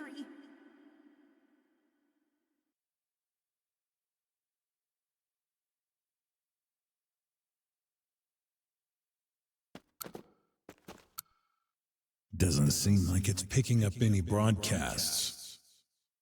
There's a VHS player and a game console connected to it, though. I can see the input button, too. Maybe we can borrow games and tapes from the front desk. Then what are you waiting for? Get over to the front desk, assault them with complaints, and gather some intel. Huh? Are you sure we really have the time for stuff like this? Silence, fool! Every order I give you has a specific purpose behind it. When I say go, you go! Now just keep your mouth shut and do as I say. Fine, fine.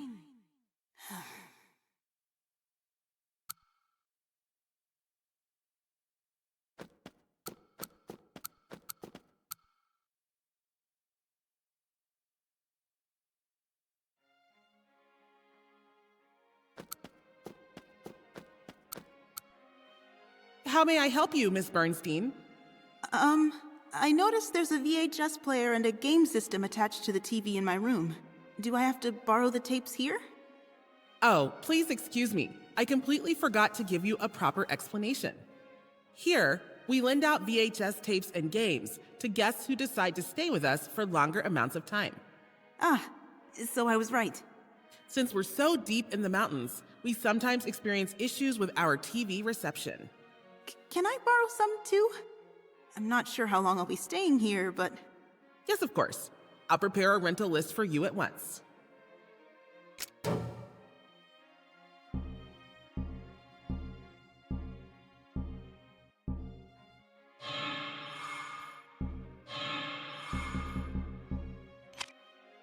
Please let me know if there's anything else I may do for you.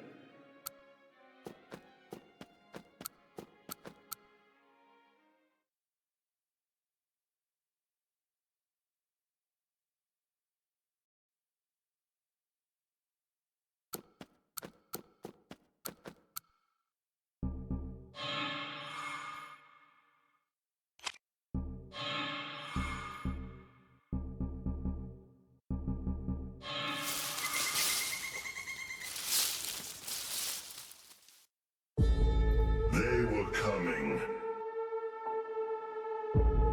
Since time immemorial. They were already here. None of us believed it.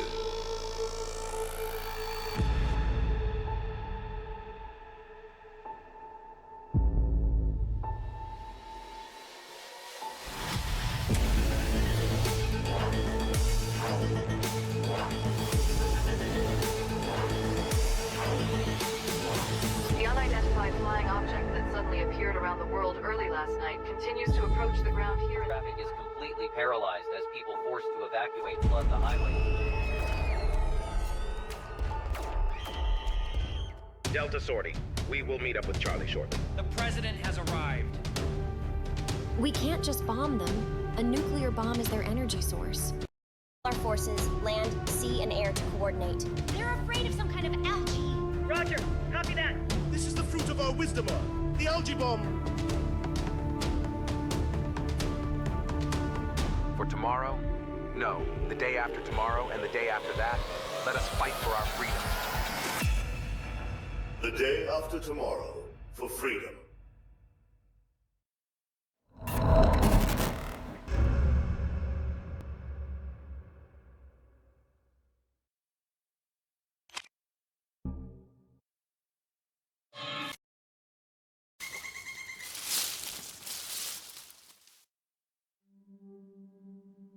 Long before the birth of the Earth, in a galaxy far, far away, there were those who were guided by fortune and...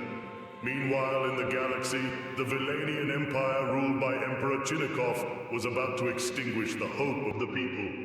In the midst of all this, a chosen hero awakens on the outer fringes of the frontier. You cannot stop the might of the Imperial Sinekov. We must fight for our freedom and restore hope to the galaxy. The universe shall tremble before the might of our dark ray.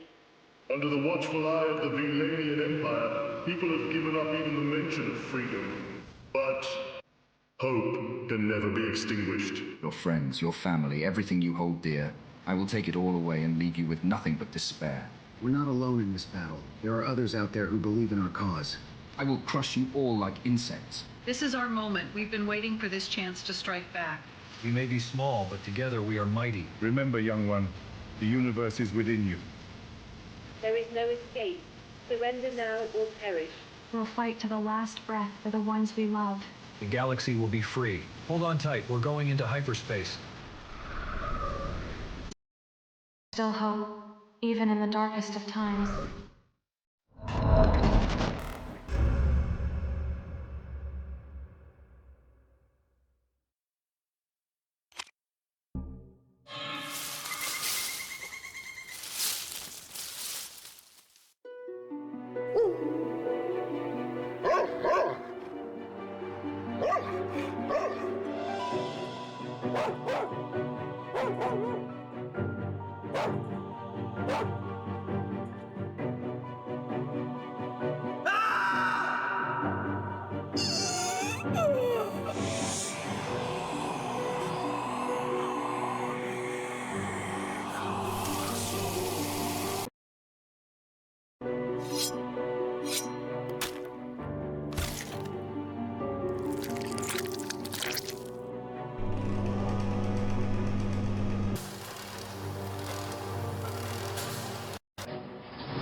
In a world ruled by the sky, one man dares to soar higher. They say I'm too old for this. I say the sky doesn't age. Max Velocity, a pilot whose legend eclipses the sun. You might be a legend, Max, but in the cockpit, we're equals. A mission that spells danger at every turn. Impossible is just a word for the timid. I fly with instinct, not with rules. Together they face a challenge that defies the odds. Be careful, Max. The sky has no mercy. Risk is my co-pilot. Let's dance with the clouds, old man. The United States government has no knowledge of this mission. Even if you fall into enemy hands, you will not be rescued. A flight into the unknown where every second counts. I've never backed down from a fight, not starting now. Promise me you'll return to me, Max. In a sky full of stars, they burn the brightest. You're not the only one with something to prove, Max. Max Velocity and ice-cool speedster. In the highest flight, they write history. This is more than a mission, it's our destiny.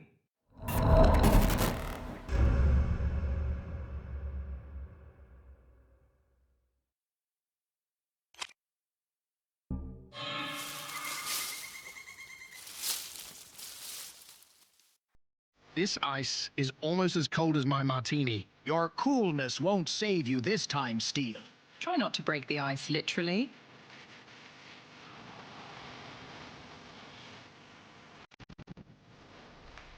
Time to dive into action. Always making an entrance, John. I always did like a good hang. Hanging on by a thread, Steel? Don't leave me hanging too long. Let's make some waves, Ava. You can't escape the storm I'm brewing. I prefer my adventures a bit drier. I never miss my shot. Except when it comes to romance. But can you dodge mine?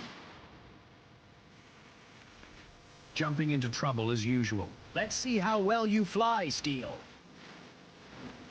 Hope you land on your feet for once. Falling for you, Ava. Quite literally. Let's not make this our last dance. Gravity isn't your only enemy, Steel.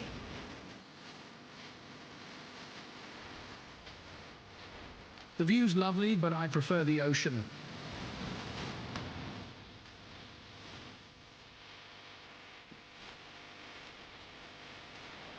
John. My name is John Steele. Number 7, The Deadly Spy. Coming soon. Keep your eyes on the mission, John.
What was that thing? Her file says her name was Ayako Kawashima. A Japanese American. No, she came from Japan. Oh, so we're engaging in international manhunts now. I'm not sure, but she's wanted for 9 counts of murder and child abuse. In Japan, she was the prime suspect in the hide-and-seek murders. And we just killed her? Yeah, that's bad. Probably should have extradited her instead. Not our problem now. I wish we could just reset this like a real video game.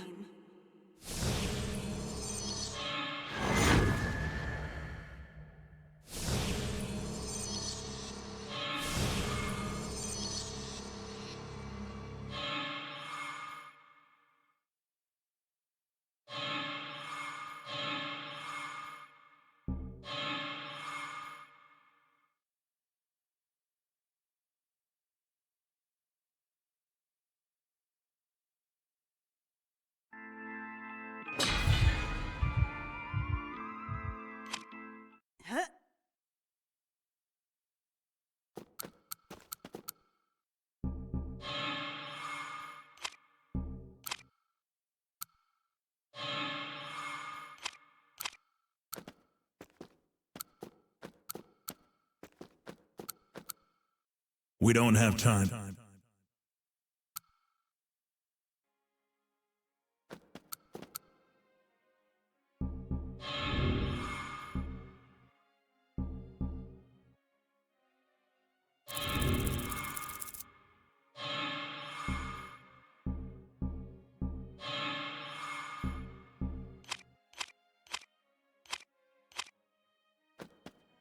Decades have passed. I escaped the country to get away from the...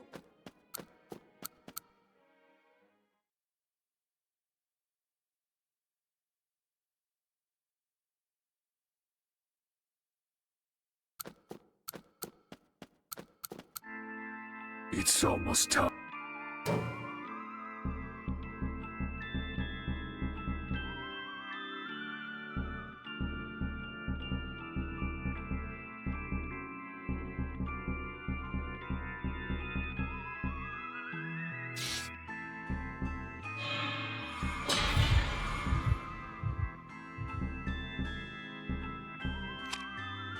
I'll always be here.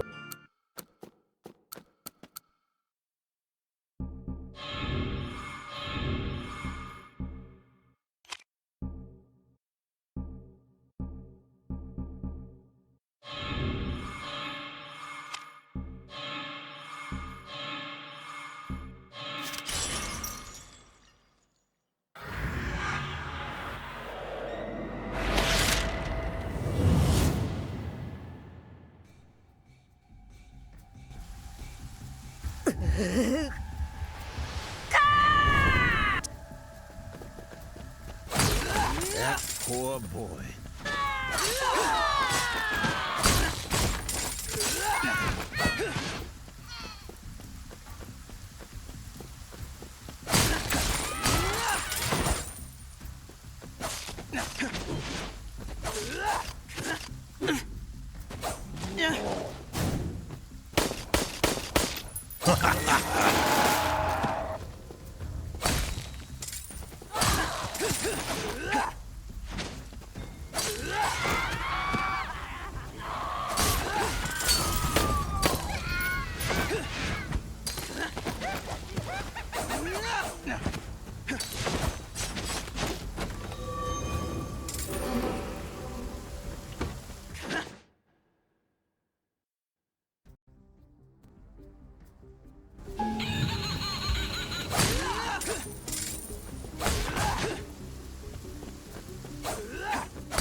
You're on the brink. Do you have any plans for what you'll do after I attain victory in the big game? Knock it off. It's bad taste to speak of victory before you actually play. Lady Luck doesn't like that. I'm basically placing a target on my head, you say? Exactly. It's Murphy's Law. I'm not joking here. You understand me? Anything that can go wrong will go wrong. And it's never more true than in gambling. That's why I've always done my best to research every last detail pertaining to a game before I play it. Except for this game, that is. The problem with this game is that I have hardly any data to research. Which means that this big game will be my first and last true gamble. Relax. You know how powerful I am. Just trust in me and go all in. Now that's what I like to hear.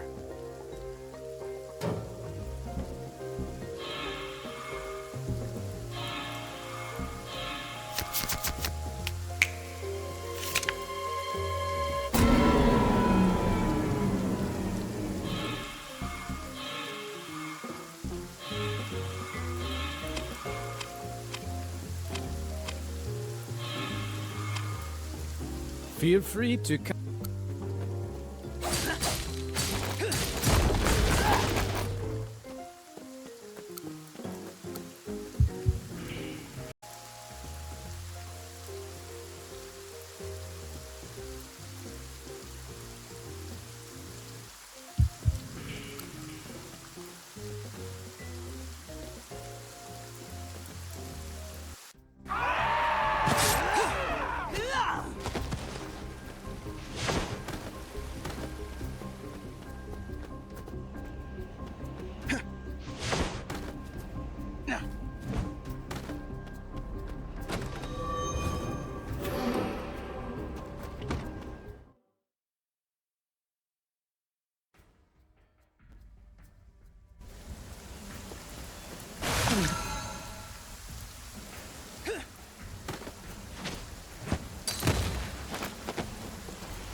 Time out!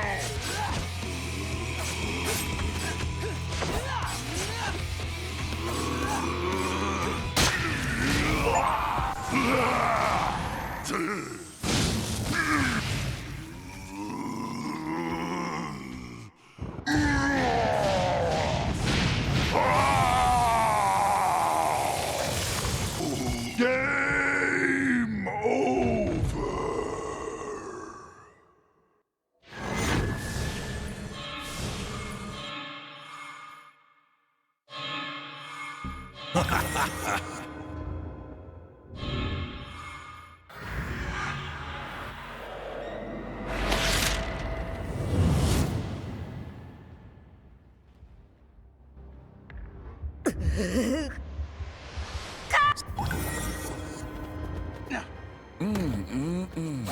This time.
cleaning up a trash disposal facility or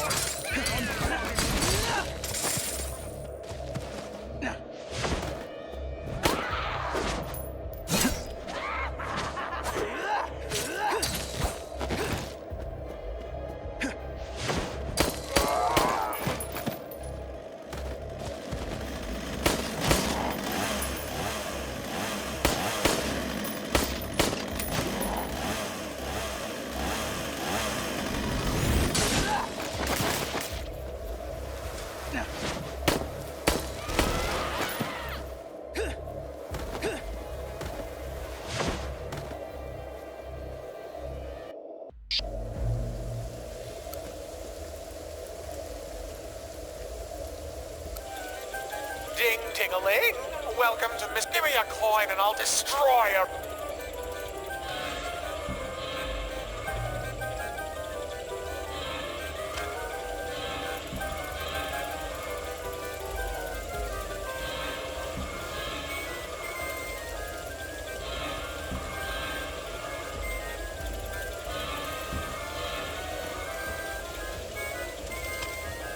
So long!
My scalpel. Well, incidents happen every few...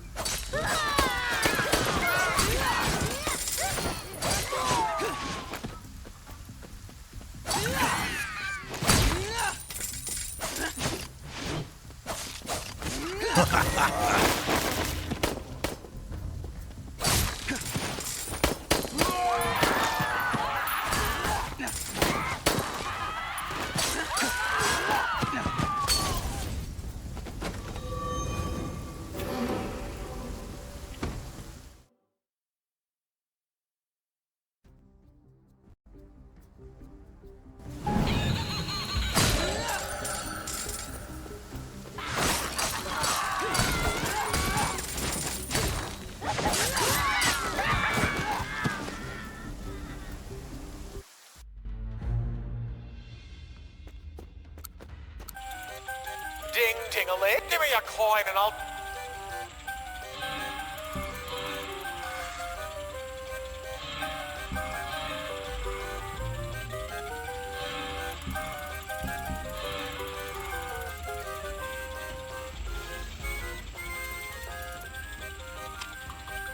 Ba-da-da-dum!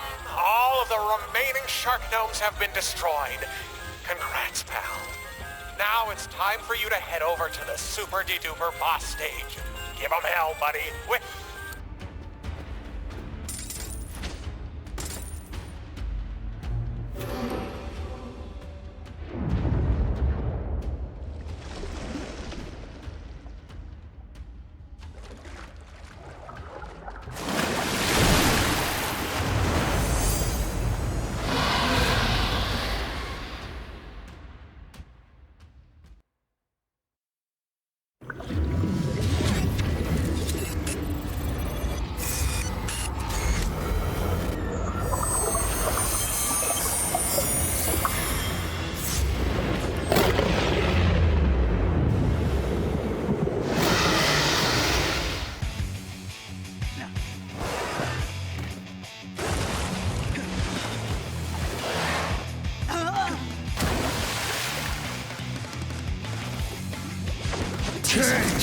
Of despair!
A shark!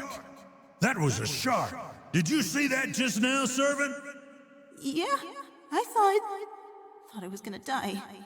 I've been well versed with sharks since long ago, but this is the first time I've ever faced off with one. Not even I was fully prepared for that. Is it just me, or do you seem more excited than usual? What do you think? We just fought a shark. In Mortal Kombat, no less. You'd have to be insane to not get excited about something like that. If you say so. Sharks are easily far superior to you humans in every conceivable way. One could even say they're the rulers of the sea, and some sharks even have the ability to live for hundreds of years. Hundreds of years? Are you sure? Are you familiar with the ampullae of Lorenzini? I know what a porcini mushroom is. Then open your ears, fool. The ampullae of Lorenzini are extremely high-tech organs that you humans could never even dream of acquiring. High tech? That's right. They utilize a myriad of tiny holes on the edge of the shark's nose to detect magnetic fields. Do you understand the gravity of this? We're talking about magnetic fields here, servant. Electric currents flow through all forms of life when they are active and create their own magnetic fields. In other words, we create magnetic fields simply by being alive. Bacteria, plants, insects, small fish, and even large whales. Meaning? No matter how a shark's prey decides to hide, it can never truly escape. As long as its heart continues to beat, the shark will be able to hunt it down. Sharks are really scary. I see your brain has managed to catch up with the matter at hand. In that case, you should finally be able to appreciate the exquisite combat maneuvers I just displayed during that last battle. This was all just a way for you to brag.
Oh, did the sheer terror of that shark cause you to tense up? No, it's the same thing that happens every time I come back here. Well, that wasn't a serious question. You truly lack a sense of humor, servant. In any case, was that shark one of your targets, or not? Huh? Hold on a minute. Yeah, it seems like there's a file for it. AI Shark Zill. That must be it. AI shark? Yeah. Roughly 20 years ago, a marine research team in Massachusetts Bay discovered a giant shark that measured over 42 feet. After that, it was captured by a corporate research team who started doing strange experiments on it. The person in charge of the experiments was a scientist named Dr. Nicholas Anderson. He wanted to use AI to see if he could communicate with the shark. So he implanted a newly developed chip called Zillion into the shark's brain, then began using it to control the shark as he saw fit. To what end? He thought that if he could weaponize the great white, the sea's strongest creature, he could earn himself a lot of research funds from the government.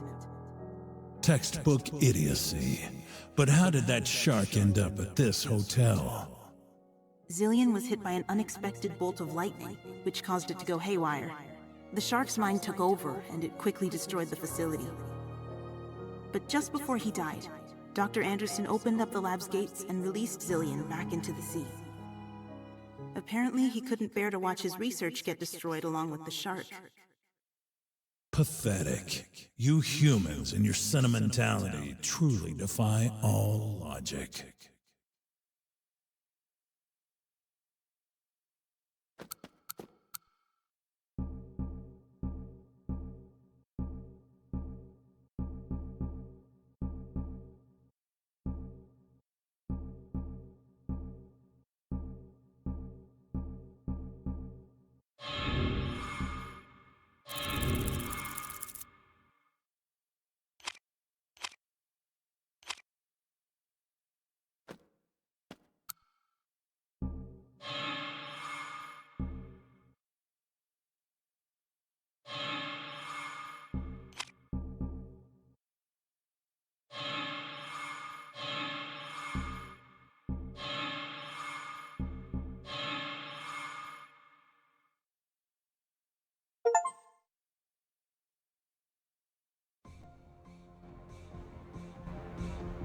Time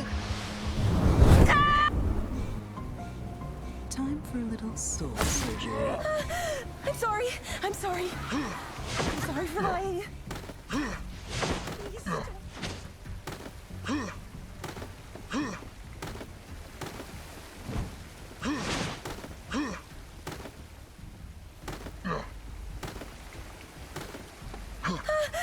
sorry. I'm sorry. I'm sorry for lying.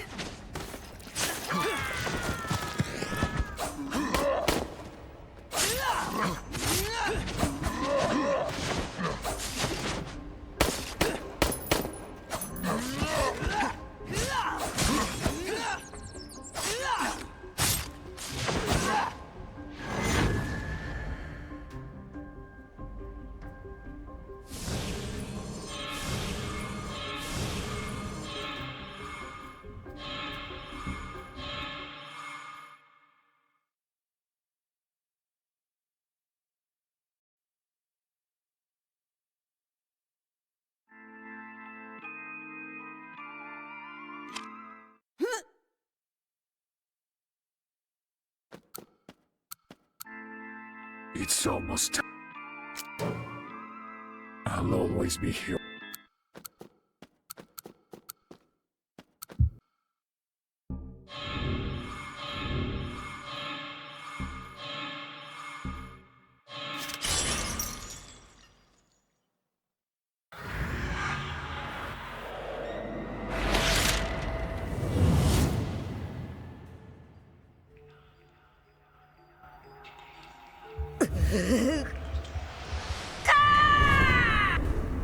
Soon it'll be raining blood.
Scalpel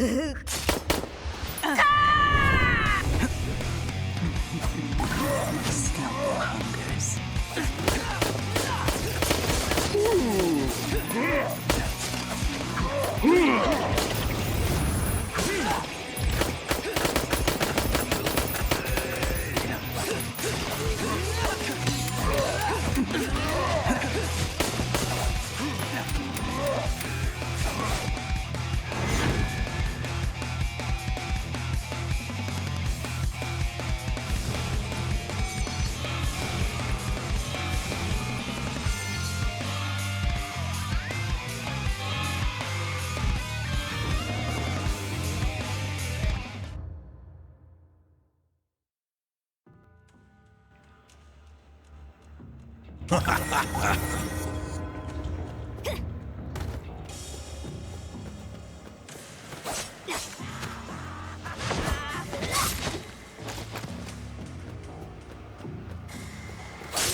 Taste of despair!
You weren't supposed to see this form.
Time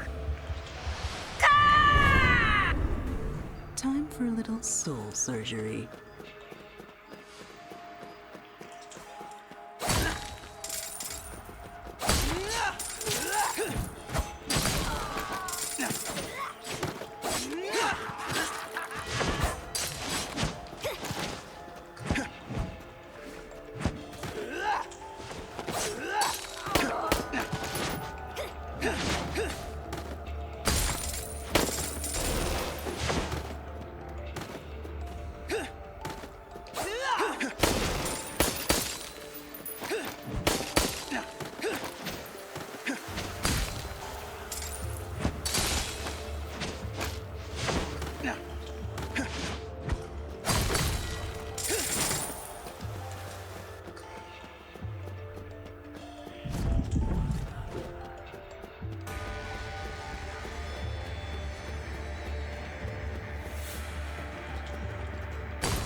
My scalpel hungers.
Be gone!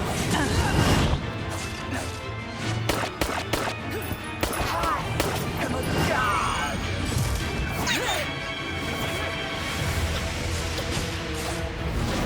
Be gone!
Change of despair! Kneel before me!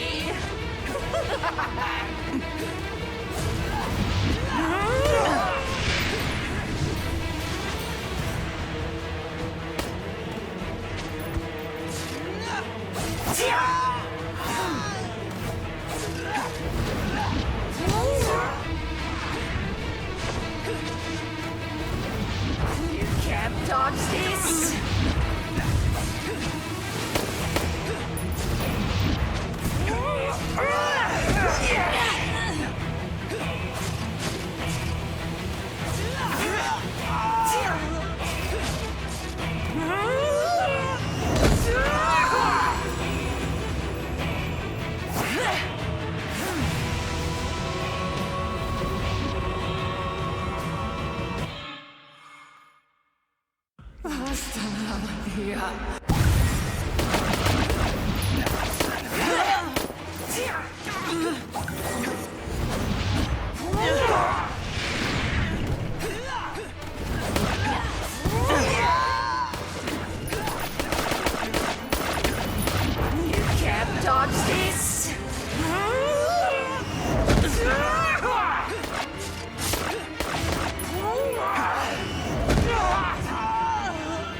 Kneel before me!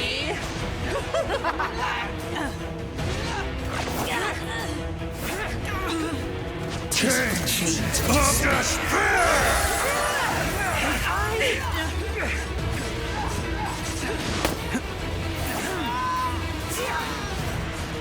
What? I am the nameless witch.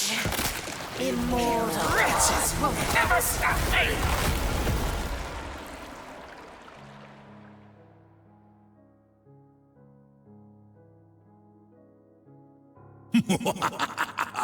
We finally killed the witch! Excellent work, servant. Why do you look so gloom? Aren't you happy? I don't know. Did we really do the right thing here? What are you saying? Exacting your revenge didn't make you feel as good as you thought it would? Yeah, something like that. I thought it'd be really invigorating and make me feel like I got a new lease on life or something. Monster or not, you still took a life. Perhaps that's the part you're having trouble coming to terms with. It should come to you eventually, though. A feeling of accomplishment, an understanding that you've achieved something truly momentous. I hope so. In any case, we should both feel glad to know that we'll be able to freely leave this accursed place now.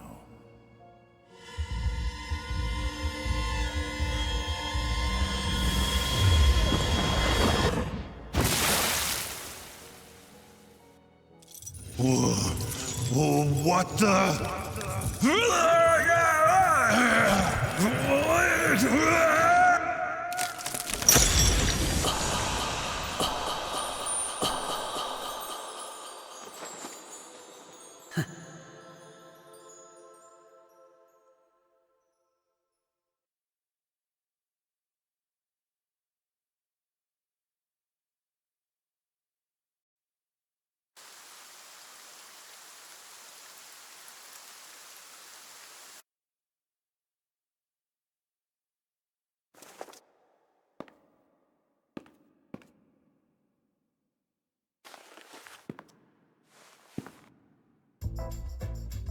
My body. The curse is broken. Seems that way. At long last. You did it, servant. Now we're both as free can be. Good.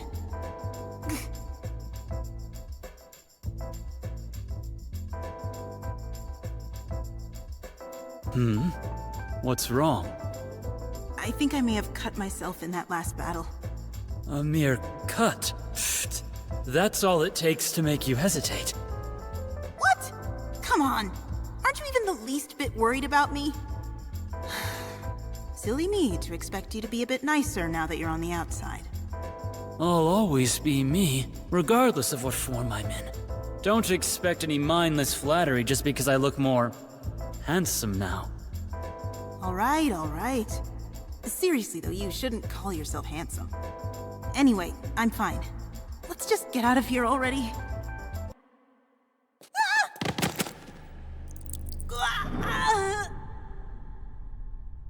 What's wrong, servant?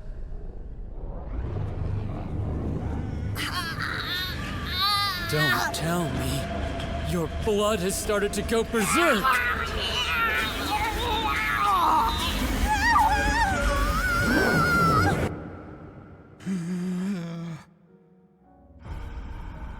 Her configuration is deeply connected to this place. If you were to rewrite a portion of it, you would be able to utilize her power to summon me to your side. Once I'm there, you may leave the rest to me.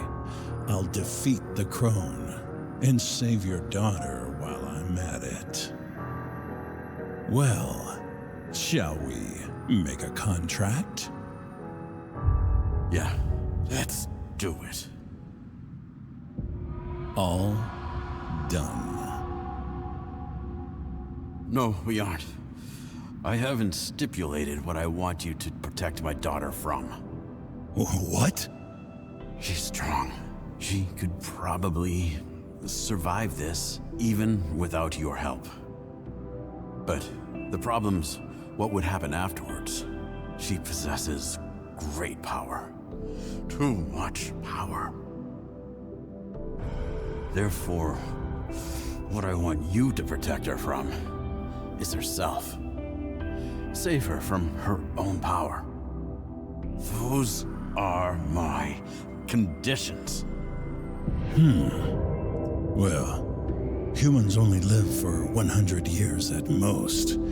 I suppose it's not a bad deal. Go on then, human. Rewrite the configuration.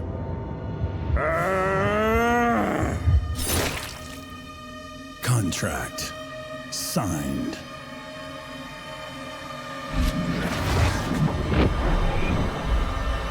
Take care of Jess. For me.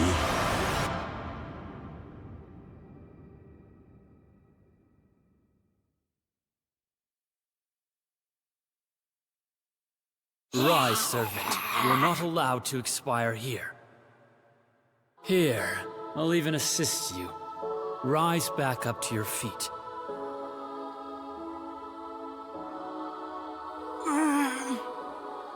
That's it. That's the spirit, servant.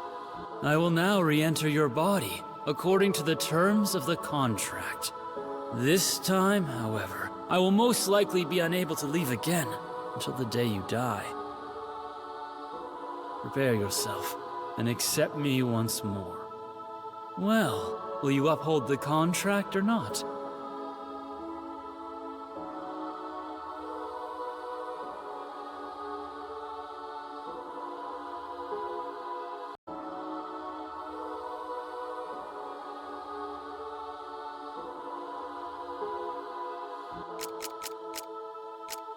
I know you didn't ask for this, but it's the only way to control that power of yours. This is the purpose of the contract your father signed. Now, accept me!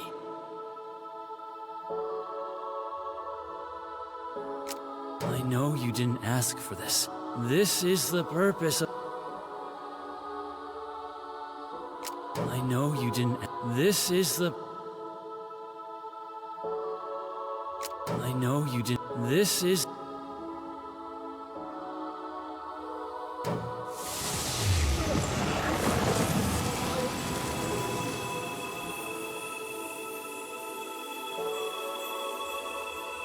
This feeling.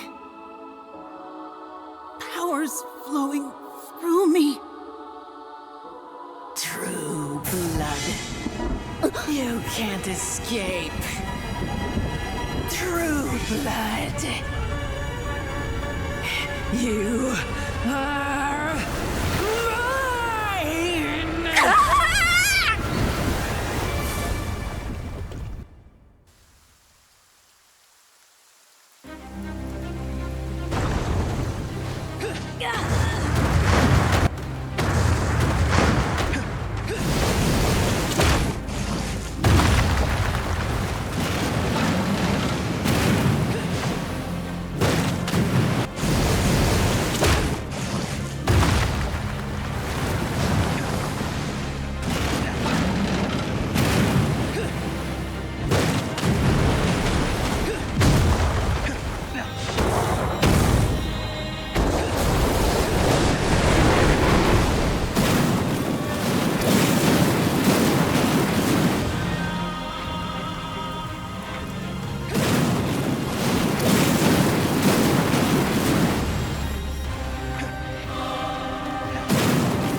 Quell your panic, servant.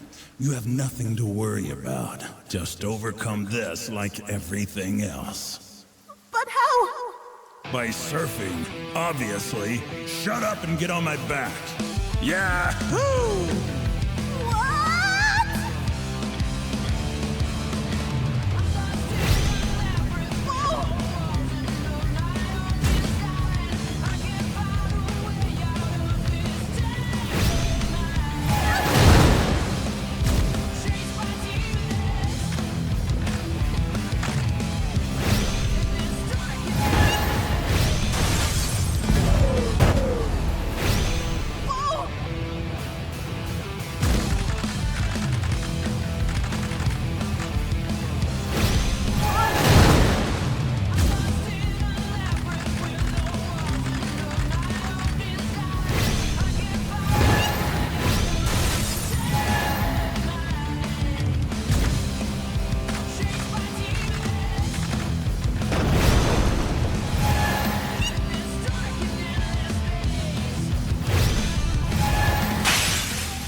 my. Oh! I can hardly believe my ears. What magnificent news. They really did it. What a pair. I see. So I was actually trapped here too, huh? You finally did it, dear.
What a coincidence.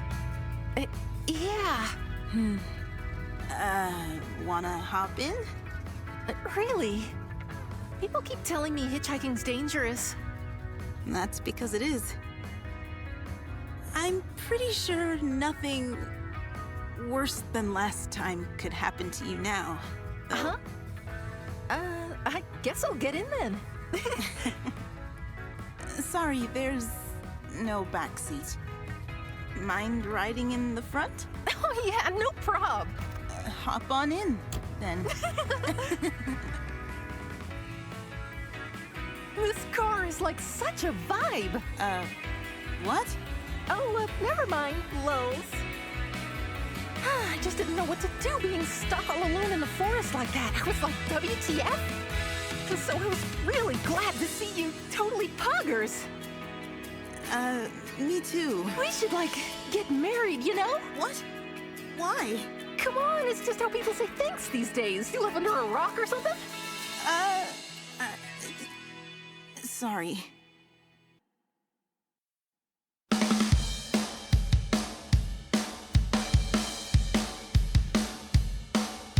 Something's got to give. Something's got to give. We'll light the fire to burn it down. We won't stand for it. This evil game. We won't be silent. We'll call out its name. We'll fight for justice. All through the night, this is our song to make it right. Something's got to give. Something's got to give. We'll light the fire to burn it down. We won't. Why did you save me? You could have easily escaped on your own and attained true freedom.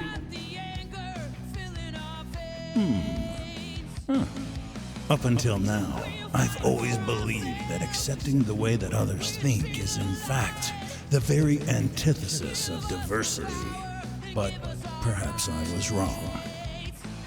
What? Through trying to understand the way you think, I discovered new options inside myself. A more diverse set of choices, if you will. Perhaps that's what the true essence of diversity is. It's also made me a bit more interested in how you humans manage to persist. I've never experienced anything like this in all my many years. I also learned that I can't just always push my way of thinking onto other people and expect to see positive results. And that justice is a relative thing. It appears we both learned a great deal then. Indeed.